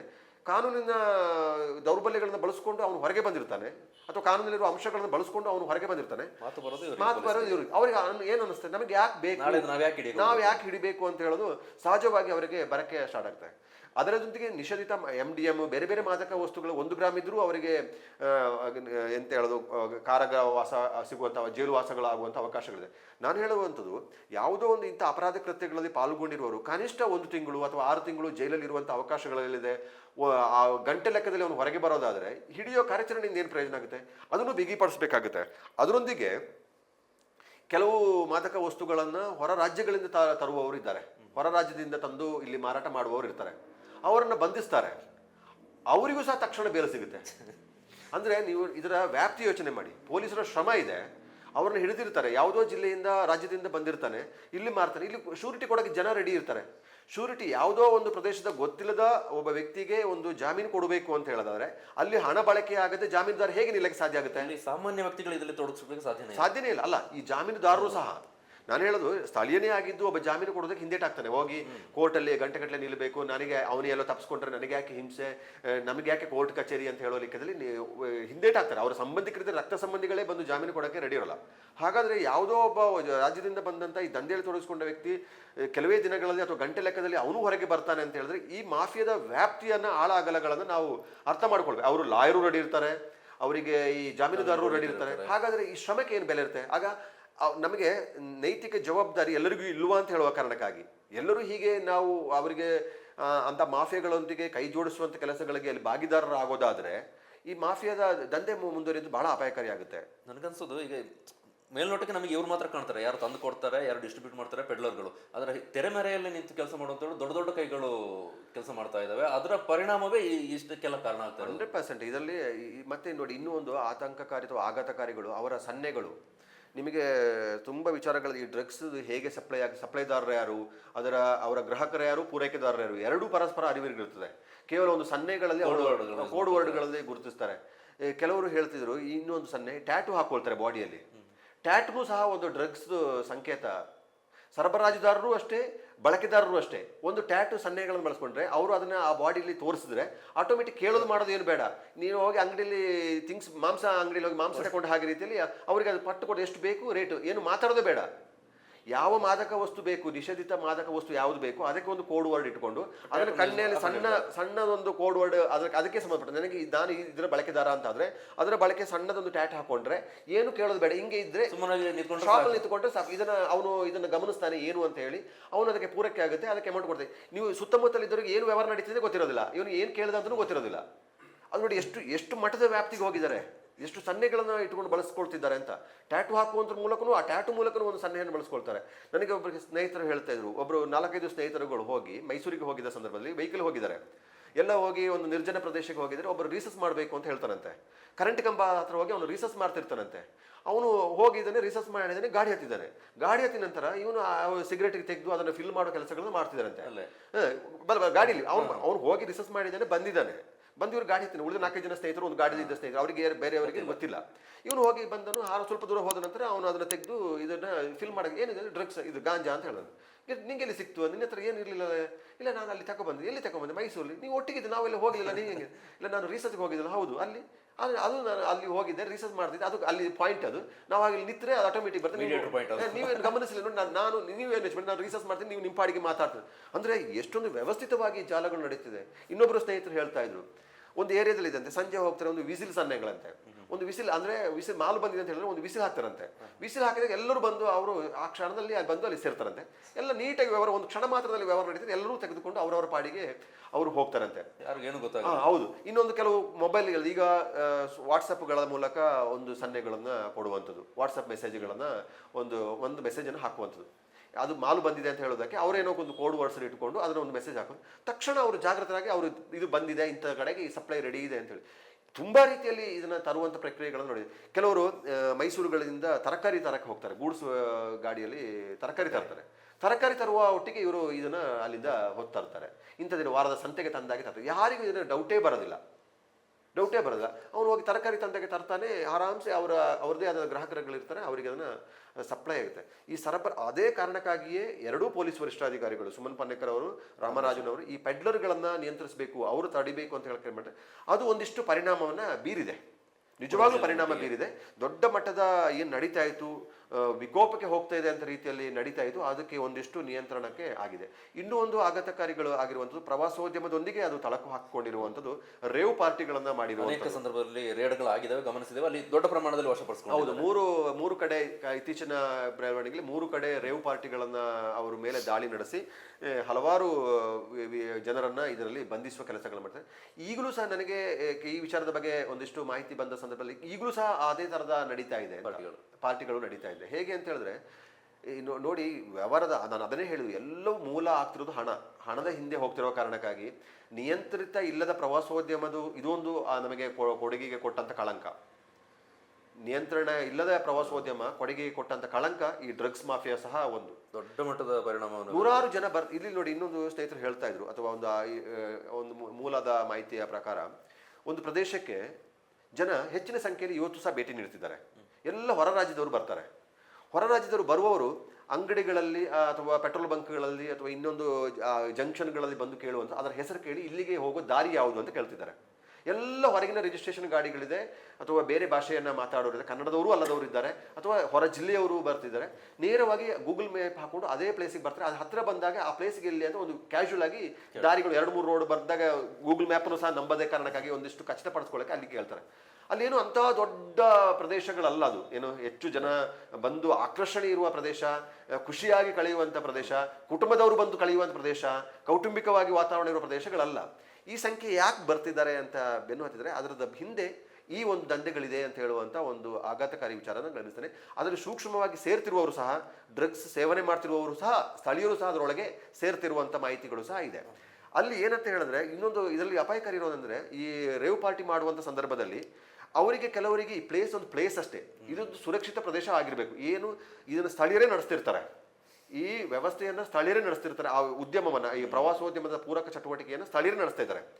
ನಮಗೆ ಒಂದು 100 ಜನ ನಾವು ಬರ್ತಾ ಇದ್ದೀವಿ, ಗುಂಪಾಗಿ ಬಂದು ಇಲ್ಲಿ ನಮಗೆ ಒಂದು ಗೆಟ್ ಟುಗೆದರ್ ಇದೆ, ಫ್ಯಾಮಿಲಿ ಗೆಟ್ ಟುಗೆದರ್ ಇದೆ, ಅಥವಾ ಫ್ಯಾಮಿಲಿ ಅಂದ್ರೆ ಸ್ನೇಹಿತರು ಅಂದ್ರೆ ನಾವು ಫ್ರೆಂಡ್ಸ್ಗಳು ಇದೆ, ಉದ್ಯೋಗಿಗಳು ಏನೋ ಒಂದು ಹೇಳ್ಕೊಂಡು ಬರ್ತಾರೆ. ಇವ್ರು ಏನು ಮಾಡ್ತಾರೆ ಏನು ಅಂತ ಇವರಿಗೆ ಬೇಕಾಗಿಲ್ಲ. ಅವರು ಬರುವಂಥದ್ದು ಏನಂದ್ರೆ, ಇದನ್ನ ಮಾದಕ ವಸ್ತುಗಳನ್ನ ಇಲ್ಲಿ ಪೂರೈಕೆ ಮಾಡುವಂಥ, ಹ್ಯಾಂಗ್ ಓವರ್ ಅಲ್ಲಿ ದಿನ ಕಳೆಯುವಂಥದ್ದು. ಯಾರು ಸುರಕ್ಷಿತ ಪ್ರದೇಶ ಅಂತ ಅಷ್ಟೇ ಇದ್ರೆ ಸಾಕು ಅವರಿಗೆ. ಇಲ್ಲಿ ಇವರಿಗೆ ಹಣ ಬಂದ್ರೆ ಸಾಕು, ಅವರು ಇಡೀ ಪ್ರದೇಶವನ್ನು ಹಾಳು ಮಾಡ್ಕೊಂಡು ಹೋದ್ರೆ ಸಾಕು. ಆದರೆ ಅವರು ಹೇಳುವ ಸಂದೇಶ ಏನಿರುತ್ತೆ ಸಮಾಜಕ್ಕೆ ಹೋಗಿ, ಈ ಕೊಡಗಿನ ಬಗ್ಗೆ ಹೇಳುವ ಸಂದೇಶ ಏನಿರ್ತದೆ, ಅವರು ಹಾಳಾಗಿರ್ತದೆ. ಇದನ್ನ ಆಯೋಜನೆ ಮಾಡುವವರು ಹೊರಗೆ ಇರ್ತಾರೆ, ಮ್ಯೂಸಿಕ್ ಮಾಡ್ಕೊಳ್ತಾರೆ, ಒಳ್ಳೊಳ್ಳೆ ಸಂಗೀತ ಹಾಡುವವ್ರನ್ನ ಕರ್ಕೊಂಡು ಬಂದಿರ್ತಾರೆ, ಗಾಯಕರನ್ನ ಕರ್ಕೊಂಡು ಬಂದಿರ್ತಾರೆ, ದೊಡ್ಡ ಅಮೌಂಟ್ ಕೊಡ್ತಾರೆ, ಟೆಂಟ್ ಸ್ಟೇಗಳನ್ನು ಮಾಡ್ಕೊಳ್ತಾರೆ, ಉಳ್ಕೊಳ್ತಾರೆ, ಒಂದು ಇವೆಂಟ್ ಮಾಡಿದಾಗೆ ಮಾಡ್ಕೊಳ್ತಾರೆ. ಎಲ್ಲೆಲ್ಲಿ ಯಾರ್ಯಾರಿಗೆ ಎಲ್ಲೆಲ್ಲಿ ಹಣ ಕೊಟ್ಟು ಯಾರ್ಯಾರನ್ನ ಸರಿಪಡಿಸಬೇಕು, ನಮ್ಮ ತಂಟೆಗೆ ಬರದ ರೀತಿಯಲ್ಲಿ ಇದನ್ನು ಹೇಗೆ ಹ್ಯಾಂಡಲ್ ಮಾಡಬೇಕು ಅಂತ ಹೇಳಿ ಇದನ್ನು ಯೋಚನೆ ಮಾಡ್ತಾರೆ. ಅವರು ಇಡೀ ಸಮಾಜಕ್ಕೆ ಸ್ವಾಸ್ಥ್ಯವನ್ನು ಹಾಳು ಮಾಡ್ತಾರೆ. ಅದರೊಂದಿಗೆ ಯುವ ಜನರನ್ನು ಅವರು ಹಾಳು ಮಾಡ್ತಾ ಇದ್ದಾರೆ. ಯುವ ಜನರನ್ನು ಹಾಳು ಮಾಡೋದ್ರೊಂದಿಗೆ ಸಮಾಜವನ್ನು ಹಾಳು ಮಾಡ್ಕೊಳ್ತಿದ್ದಾರೆ. ನನಗೆ ಹೇಳುವಂಥದ್ದು, ವಿಶ್ವಾಸ ಇರುವಂಥ ಅಧಿಕಾರಿಗಳು ಈ ವಿಚಾರದಲ್ಲಿ ಕಾರ್ಯಾಚರಣೆ ಮಾಡ್ತೀವಿ ಅಂತ ಹೇಳಿದ್ರೆ 100% ಇವರಿಗೆ ಎಲ್ಲ ಮಾಹಿತಿಗಳನ್ನು ಕೊಡುವುದಕ್ಕೆ ಸಮಾಜದಲ್ಲಿ ಜನಗಳಿದ್ದಾರೆ. ಅನುಮಾನಾಸ್ಪದವಾಗಿ ನಡೀತಿರುವಂಥ ಕೃತ್ಯಗಳ ಬಗ್ಗೆ ಮಾಹಿತಿ ಕೊಡುವುದಕ್ಕೆ ಜನ ಇದ್ದಾರೆ. ಆದರೆ ವಿಶ್ವಾಸವನ್ನು ಉಳಿಸ್ಕೊಳ್ಳುವಂತಿರಬೇಕು. ಸಾಕಷ್ಟು ಬಾರಿ ಈ ಪ್ರಕರಣ ನಾವು ಮಾಧ್ಯಮ ಸ್ಪಂದನದಿಂದ ಕೊಡಗು ಡ್ರಗ್ಸ್ ಮುಕ್ತ ಅಭಿಯಾನ ಮಾಡಿದ ಸಂದರ್ಭದಲ್ಲೂ ಸಹ ಮಾಹಿತಿ ಕೊಟ್ಟಾಗ ನಾವು ಒಂದು ಪ್ರದೇಶಕ್ಕೆ ಮಾಹಿತಿ ಕೊಟ್ಟಿರ್ತೀವಿ. ಈಗ ಉನ್ನತ ಅಧಿಕಾರಿಗಳಿಗೆ ನಾವು ಮಾಹಿತಿ ಕೊಡ್ತೀವಿ, ಅವರೇ ಇನ್ನೊಂದು ಹಂತದ ಅಧಿಕಾರಿಗೆ ಕೊಡ್ತಾರೆ. ನಾನು ಈ ತರಕಾರಿ ವ್ಯಾಪಾರಿದ ಹೇಳ್ದಲ್ಲ, ಈ ತರಕಾರಿ ವ್ಯಾಪಾರದ ಬಗ್ಗೆ ಮಾಹಿತಿ ಕೊಟ್ಟಾಗ ಹೋಗಿ ಡ್ಯೂಟಿ ಇರುವ ಪೊಲೀಸರು ಹೋಗಿ ಹೇಳಿದರೆ, ನಮಗೆ ನಮ್ಮ ಹೈಯರ್ ಅವರಿಗೆ ಗೊತ್ತಾಗಿದೆ, ಸ್ವಲ್ಪ ದಿನ ನೀನು ಸ್ಟಾಪ್ ಮಾಡು ಅಂತ ಹೇಳಿದ್ದಾರೆ. ಸ್ವಲ್ಪ ದಿನ ನೀನು ಸ್ಟಾಪ್ ಮಾಡು, ಈಗ ನಿನ್ನ ಬಗ್ಗೆ ಅವರಿಗೆ ಅರಿವಾಗಿದೆ, ನಿನಗೆ ರೈಡ್ ಆಗುತ್ತೆ, ಇದು ಕಾರ್ಯಾಚರಣೆ ಬಗ್ಗೆ ಮಾತುಕತೆ ನಡೆದಿದೆ ಅಂತ ಹೇಳಿದ್ರು. ನನಗೆ ಫೀಡ್ಬ್ಯಾಕ್ ಕೊಟ್ಟವನು ಹೇಳಿದ್ರು, ಸರ್ ನೀವಿಗೆ ಹೋಗಿ ಹೇಳಿದ್ರೆ ನೀವು ಹೋಗಿ ಅವರಿಗೆ ಇನ್ಫಾರ್ಮೇಶನ್ ಕೊಟ್ಟಿದ್ದೀರಲ್ಲ ಅಂತ ಹೇಳಿದ್ರು. ಯಾಕೆ ಅಂತ ಹೇಳಿದ್ರು. ಇಲ್ಲ, ಅವರಿಗೆ ಯಾಕೆಂದ್ರೆ ಈ ಇನ್ಫಾರ್ಮೇಶನ್ ಕೊಡುವ ಯಾರು ಪೊಲೀಸ್ ಮೂಲದಿಂದ ಬಂದು ಅವರಿಗೆ ಪೊಲೀಸರು ಮಾಹಿತಿ ಕೊಡ್ತಿದ್ದ, ಅವ್ರು ಮೊದಲೇ ಹೇಳಿದ್ದ, ಈಗ ಅವರಿಗೆ ಬರ್ತದೆ, ಜನ ಬರುವ ಸಂದರ್ಭದಲ್ಲೂ ಸಹ ಅವರಿಗೆ ಮಾಹಿತಿ ಹೋಗ್ತದೆ, ಇವರು ಇದರಲ್ಲಿ ಇನ್ವಾಲ್ವ್ ಆಗಿದ್ದಾರೆ, ಇಲ್ಲಿ ಸ್ಥಳೀಯವಾಗಿ ಇದು ಯಾವುದು ಆಗೋಲ್ಲ ಸರ್, ನೀವು ಮಡಿಕೇರಿಯಿಂದ ಮಾಡಿಸೋದಾದ್ರೆ ಇದು ಆಗುತ್ತೆ, ನಾನು ನಿಮಗೆ ಸಮಯ ಸಂದರ್ಭಗಳನ್ನು ಹೇಳ್ತೀನಿ, ಯಾವಾಗ ಬರುತ್ತೆ ಅಂತ ಹೇಳ್ತೀವಿ, ಆ ಬಂದ ತಕ್ಷಣಕ್ಕೆ ನೀವು ಮಡಿಕೇರಿಯಿಂದ ಪೊಲೀಸರನ್ನು ಕಳಿಸುವ ವ್ಯವಸ್ಥೆ ಮಾಡಿದ್ರೆ ಅವ್ರು ಹಿಡಿಬಹುದು ಅಂತ ಹೇಳಿದ್ರು. ಆದರೆ ನಾವು ಪೊಲೀಸರನ್ನ ಹೀಗೇ ಕಾರ್ಯಾಚರಣೆ ಮಾಡಿ ಅಂತ ಗೈಡ್ ಮಾಡಕ್ಕೆ ಸಾಧ್ಯ ಆಗೋಲ್ಲ. ನಾವು ಈಗ ಆಫೀಸರ್ಗಳಿಗೆ ಈ ಪ್ರಕರಣದ ಬಗ್ಗೆ ಮಾಹಿತಿ ಕೊಡ್ಬೋದು, ನೀವು ಹೀಗೇ ಕಾರ್ಯಾಚರಣೆ ಮಾಡಿ ಅಂತ ಹೇಳಕ್ಕಾಗಲ್ಲ. ಅವರೇ ಹೋಗಿ ಇನ್ಫಾರ್ಮೇಶನ್ ಅವರೇ ನನಗೆ ಹೇಳಿದ್ರು, ಈಗ ಅವ್ರ ಹತ್ರ ಏನು ಸಿಗೋಲ್ಲ ಅನ್ಸೇ ಇಲ್ಲ, ಹೀಗೆ ನಿಲ್ಸಕ್ಕೆ ಹೇಳಿದ್ದಾರೆ ಅಂತ. ಹಾಗೆ ಮಾಡಕ್ಕೆ ಹೋದ್ರೆ ಯಾರು ಮಾಹಿತಿದಾರರು ಸಿಗ್ತಾರೆ, ಯಾರು ನಿಲ್ತಾರೆ, ಅದು ಅಪಾಯಕಾರಿ ಇರುವಂಥದ್ದು. ಅದಕ್ಕಾಗಿ ಎಲ್ಲ ವಲಯದವರು ಇದರೊಳಗೆ ಪಾಲ್ಗೊಳ್ಳಬೇಕು. ಇದನ್ನ ಬೇರು ಮಟ್ಟದಿಂದನೇ ಕಿತ್ತು ಹಾಕೋ ಕೆಲಸಗಳನ್ನ ಮಾಡಬೇಕು. ರೈಡ್ ನಡಿಬೇಕು, ದಾಳಿ ನಡಿಬೇಕು, ಎಲ್ಲ ಕಡೆ ರ್ಯಾಂಡಮ್ ಆಗಿ ದಾಳಿ ನಡಿಬೇಕು. ರೆಸಾರ್ಟ್ಗಳಿರಲಿ, ಹೋಮ್ ಸ್ಟೇ ಇರಲಿ, ಅನುಮಾನಾಸ್ಪದ ಚಟುವಟಿಕೆ ನಡೆಸಿದ್ರೆ ಎಲ್ಲ ಕಡೆ ದಾಳಿ ನಡೆಸಬೇಕು. ಅಲ್ಲಿ ಸಿಗದೇ ಹೋದ್ರೂ ಪರವಾಗಿಲ್ಲ, ಆದರೆ ಒಂದು ಭಯ ಇರಬೇಕು, ಎಚ್ಚರಿಕೆ ರವಾನೆ ಆಗುತ್ತೆ. ಇಲ್ಲಿ ಇದು ಸುರಕ್ಷಿತ ಅಲ್ಲ ಅಂತ ಹೇಳುವಂಥದ್ದು. ನಿಮಗೆ ನೋಡಿ, ಇಲ್ಲಿ ಆದರೆ ಕಾನೂನು ಸುವ್ಯವಸ್ಥೆ ಪಾಲನೆ ಮಾಡುವ ಸಂದರ್ಭದಲ್ಲಿ ನಾವು ಇನ್ನೂ ಒಂದು ಎಚ್ಚರ ಮಾಡಬೇಕು. ಕಾನೂನು ಸುವ್ಯವಸ್ಥೆ ಪಾಲನೆ ಕೈ ಜಾರ್ತಾ ಇದೆ. ಹೇಗೆ ಕೈ ಜಾರ್ತಾ ಇದೆ? ಡ್ರಗ್ಸ್ ವಿಚಾರ ಅಲ್ಲದೆ ಹೋದ್ರು ಸಹ ಕೆಲವೊಂದು ಸಮಾಜಗಳು, ಸಂಘಟನೆಗಳು ಇವತ್ತು ರಮ್ಮಿ ಆಟವನ್ನು ದೊಡ್ಡ ಮಟ್ಟದಲ್ಲಿ ನಡೆಸ್ಕೊಂಡು ಸೋಷಿಯಲ್ ಮೀಡಿಯಾದಲ್ಲಿ ಬಹಿರಂಗವಾಗಿ ಮಾರ್ಕೆಟಿಂಗ್ ಮಾಡೋ ಲೆವೆಲ್ಗೆ. ಇದಕ್ಕೆ ಕೊಟ್ಟರೆ ಇದು ಒಳ್ಳೆ ಸಂದೇಶ ಅಲ್ಲ. ನೀವೆಲ್ಲೋ ಕೈ ಜಾರ್ತಾ ಇದೆ, ಕಾನೂನು ಸುವ್ಯವಸ್ಥೆ ಹಾದಿ ತಪ್ತಾ ಇದೆ, ಜೂಜು ಅಡ್ಡೆಗಳು ಮತ್ತೆ ಚಾಲಗೊಳ್ತಾ ಇದೆ, ಮತ್ತೆ ಈ ಸಮಾಜಗಳು ಗ್ಯಾಂಬ್ಲಿಂಗ್ ನಡೆಸುವ ಕೆಲಸಗಳಿಗೆ, ಸಮಾಜಗಳ ಬೆಳವಣಿಗೆಗೆ ಈ ಗ್ಯಾಂಬ್ಲಿಂಗ್ಗಳ ಮೂಲಕ ನಾನು ನೋಡಿದೆ ಒಂದು ಆತಂಕಕಾರಿ. 20,000 ರೂಪಾಯಿ ಪ್ರವೇಶ ಶುಲ್ಕ, 500 ಜನರಿಗೆ ಮಾತ್ರ ಅವಕಾಶ ಅಂತೇಳಿ, 20,000 ರೂಪಾಯಿ ಇಂಟು 500 ಅಂದರೆ ಜನ ಎಷ್ಟಾಯ್ತು, ದುಡ್ಡು ಎಷ್ಟಾಯ್ತು? ಇದನ್ನು ಬಹಿರಂಗವಾಗಿ ಅದನ್ನು ಸಂಪರ್ಕ, ಈ ಟಿಕೆಟನ್ನು ಖರೀದಿ ಮಾಡೋದಕ್ಕೆ ಹೆಸರುಗಳನ್ನು ಹಾಕಿ ಪ್ರಕಟಣೆ ಬೇರೆ, ಇಂತಿಂಥ ಹೆಸರು ಫೋನ್ ನಂಬರ್ ಸಹ. ಅಂದರೆ ಏನು ಅವಕಾಶಗಳಿದೆ? ಏನು ಮಾಡಕ್ಕೆ ಹೊರಟಿದ್ರಿ?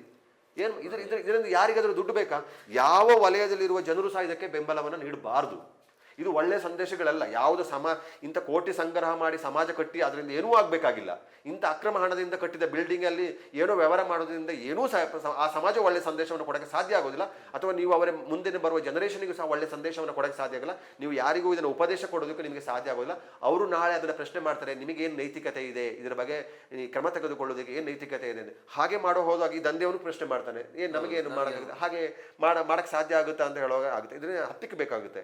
ಅದನ್ನು ಹಾಕಬೇಕಾದ್ರೆ ನನಗೆ ಹೇಳೋದು ಡ್ರಗ್ಸ್ ವಿಚಾರಕ್ಕೆ ಸಂಬಂಧಪಟ್ಟ ಹಾಗೆ ಅಥವಾ ನಿಷೇಧಿತ ಮಾದಕ ವಸ್ತುವಿಗೆ ಸಂಬಂಧಪಟ್ಟ ಹಾಗೆ ಬಿಗಿಯಾದ ನಿಲುವನ್ನು ತಳಮಟ್ಟದಿಂದ ಮೇಲ್ಮಟ್ಟದಿಂದ ತಳಮಟ್ಟದವರೆಗೂ ಚಾಲ್ತಿ ಆಗಬೇಕು.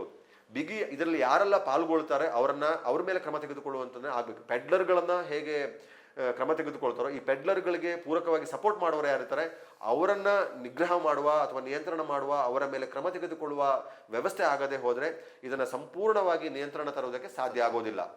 ನೀವು ಹೇಳಿದಾಗೆ ದೊಡ್ಡ ದೊಡ್ಡ ಪಾರ್ಟಿ ಹೊರಗಿಂದ ಬಂದು ಹೊರ ರಾಜ್ಯಗಳಿಂದ ಹೊರ ದೇಶಗಳಿಂದ ಬಂದು ಇಲ್ಲಿ ಪಾರ್ಟಿ ಮಾಡೋರು ಇಲ್ಲಿಂದ ವಾಪಸ್ ಹೋದ ನಂತರ ಕೊಡಗಿನ ಬಗ್ಗೆನೇ ಕೆಟ್ಟ ಅಭಿಪ್ರಾಯ ಮೂಡುತ್ತೆ. ನಿನಗೇನಾದ್ರು ಈ ರೀತಿ ಡ್ರಗ್ಸ್ ಪಾರ್ಟಿ ಮಾಡ್ಬೇಕು ಅಥವಾ ರೇವ್ ಪಾರ್ಟಿ ಮಾಡ್ಬೇಕು, ಕೊಡಗಿಗೆ ಹೋಗಿ ಇಂಥ ಜಾಗ ಇದೆ ನಾನು ಲಿಂಕ್ ಮಾಡಿ ಕೊಡ್ತೀನಿ ಅಂತ, ಆ ರೀತಿಯಾದಂಥ ಚೈನ್ ಲಿಂಕ್ ಥರ ಅದು ಮೂವ್ ಆಗುವಂಥ ಸಾಧ್ಯತೆ ಕೂಡ ಇದೆ. ಬಹುಶಃ ಕೊಡಗಿನ ಭವಿಷ್ಯದ ನಿಟ್ಟಿನಲ್ಲಿ ಯೋಚನೆ ಮಾಡಿದಾಗ ದೊಡ್ಡ ಮಟ್ಟದ ಹೊಡೆತ ಇದರಿಂದ ಬೀಳೋ ಸಾಧ್ಯತೆ ಇದೆ. ಇದಕ್ಕೆ ಸಂಪೂರ್ಣವಾಗಿ ಒಂದು ಕಡಿವಾಣ ಹಾಕದೆ ಹೋದರೆ ಪೊಲೀಸ್ ಇಲಾಖೆ ಯಾವ ರೀತಿಯ ಕ್ರಮವನ್ನು ಈ ವಿಚಾರದಲ್ಲಿ ತೆಗೆದುಕೊಳ್ಬೋದು? ಕಂಪ್ಲೀಟ್ ಈ ರೇವ್ ಪಾರ್ಟಿ ಅಂತ ನಡೀತದಲ್ಲ, ಅದನ್ನು ನಿರ್ನಾಮ ಮಾಡಿ ಹಾಕಲಿಕ್ಕೆ ಪೊಲೀಸರು, ನಾನು ಅದಕ್ಕೆ ಹೇಳಿದಲ್ಲ, ಒಂದು ಅವರು ರೈಡ್ ಮಾಡಬೇಕಂದ್ರೆ ಅವರಿಗೆ ಎಲ್ಲ ಪೊಲೀಸ್ ಠಾಣೆಯಲ್ಲಿ ಗುಪ್ತ ವಿಚಾರ ವಿಭಾಗದಲ್ಲಿ ಕೆಲಸ ಮಾಡುವವರು ಇರ್ತಾರೆ. ಅವ್ರನ್ನ ಪ್ರಾಮಾಣಿಕ ಇರುವ ವ್ಯಕ್ತಿಗಳನ್ನು ಅದಕ್ಕೆ ನಿಯೋಜನೆ ಮಾಡಬೇಕು. ಅವರು ಸರಿಯಾದ ಮಾಹಿತಿಯನ್ನು ಕೊಡಬೇಕು. ಅವರಿಗೆ ಬೆಂಬಲವಾಗಿ ಇಲಾಖೆಯ ಉನ್ನತಾಧಿಕಾರಿಗಳು ನಿಲ್ಲಬೇಕು. ನಿಮಗೆ ಮಾಹಿತಿ ಪಡ್ಕೊಳ್ಳೋದಕ್ಕೆ ಏನೂ ಸಮಸ್ಯೆಗಳು ಬರಲ್ಲ. ಒಬ್ಬ ಡ್ರಗ್ಸ್ ತಗೊಂಡ ವ್ಯಸನಿಗಳು ಹೇಗಿರ್ತಾರೆ ಏನು ಅಂತ ಎಲ್ಲರಿಗೂ ಗೊತ್ತಿರ್ತದೆ. ಅಲ್ಲಿ ಅನುಮಾನಾಸ್ಪದ ಚಟುವಟಿಕೆಗಳ ಬಗ್ಗೆ ಅರಿವು ಸ್ಪಷ್ಟವಾಗಿ ಇರ್ತದೆ. ಅದರ ಬೆನ್ನು ಹತ್ತಿದರೆ ನಿಮಗೆ 100% ಬೆನ್ನು ಹತ್ತುವುದಕ್ಕೆ ಸಮಸ್ಯೆಗಳಿಲ್ಲ. ಆದರೆ ಕ್ರಮ ತೆಗೆದುಕೊಳ್ಳುವ ಸಂದರ್ಭದಲ್ಲಿ ದಿಟ್ಟತನವನ್ನು ಅಥವಾ ನನಗೇನು ಸಮಾಜಕ್ಕಾಗಿ ನಾನು ಒಳ್ಳೆ ಕೆಲಸ ಮಾಡ್ತಾ ಇದ್ದೀನಿ, ನಾನು ಸಮವಸ್ತ್ರ ಧರಿಸಿದ್ದೀನಿ, ಅದಕ್ಕೆ ನ್ಯಾಯ ಕೊಡಬೇಕು ಅಂತ ಹೇಳುವಂಥ ಮನಸ್ಥಿತಿ ಇದ್ದರೆ, ಈಗ ಒಬ್ಬ ಸಮವಸ್ತ್ರ ಧರಿಸಿದ ಯಾರೇ ಇದ್ರೂ ಅವನೊಬ್ಬ ಪ್ರಭಾವಿಯಾಗಿರ್ತಾರೆ. ಸಮವಸ್ತ್ರ ಧರಿಸಿದ ಪೊಲೀಸರು ಸಾಮಾನ್ಯ ವ್ಯಕ್ತಿಗಲ್ಲ, ಅವರಿಗೆ ಇರುತ್ತೆ. ಅದೇ ಅವರ ಸಮವಸ್ತ್ರ ಬಿಚ್ಚಿದ್ರೆ ಅವ್ರು ಏನೂ ಅಲ್ಲ. ಸಮವಸ್ತ್ರ ಬಿಚ್ಚಿದ್ರೆ ಅವರಿಗೆ ಅವರ ಏನೇ ಮಾತಾಡಿದ್ರು ಏನು ಮಾಡಿದ್ರು ಅವ್ರನ್ನ ಯಾರು ಗಂಭೀರವಾಗಿ ತಗೊಳ್ಳೋ. ಆದರೆ ಸಮವಸ್ತ್ರಧಾರಿ ಅಂತ ಕಾರಣಕ್ಕಾಗಿ ಅವರಿಗೆ ಕಾನೂನಿನ ಅನುಷ್ಠಾನ ತರುವ, ಕಾನೂನು ಕ್ರಮ ತೆಗೆದುಕೊಳ್ಳುವ ಅವಕಾಶ ಕಾನೂನಲ್ಲಿ ಇದೆ ಅಂತ ಕಾರಣಕ್ಕಾಗಿ ಭಕ್ತಿ ಎಲ್ಲವೂ ಅದ್ರ ಬಗ್ಗೆ ತೋರಿಸ್ತಾರೆ. ಹಾಗಿದ್ದರೆ ಆ ಸಮವಸ್ತ್ರಕ್ಕೆ ಏನು ಗೌರವ ಕೊಡ್ತಾ ಇದ್ರೆ ಅದಕ್ಕೆ ಬೆಲೆ ಬರುವ ರೀತಿಯಲ್ಲಿ ಅವರು ಅದನ್ನು ಈ ದಂಧೆಯನ್ನು ಸಂಪೂರ್ಣ ನಿಯಂತ್ರಣ ಮಾಡೋಕ್ಕೆ ಮಾಡಬೇಕಾಗುತ್ತೆ. ಇದನ್ನು ಸಮಾಜದಲ್ಲಿ ಇನ್ನೂ ಒಂದು ಮಾಫಿಯಾ ಥರ ಇರುವಂಥದ್ದು ಏನಂದರೆ ಬೇರೆ ಬೇರೆ ರೀತಿಯಲ್ಲಿ ಇದೆ. ಇಲ್ಲಿ ಬರ್ತಿರುವ ಡ್ರಗ್ಸ್ಗಳು ಸಹ ನಾವು ಟೂರಿಸಂ ಭಾಗದಲ್ಲಿ ಬಂದು ನಡೆಸ್ತಿರುವಂಥದ್ದು ಒಂದು ಸ್ಥಳವನ್ನು ಪಡ್ಕೊಳ್ಳುವಂಥದ್ದು.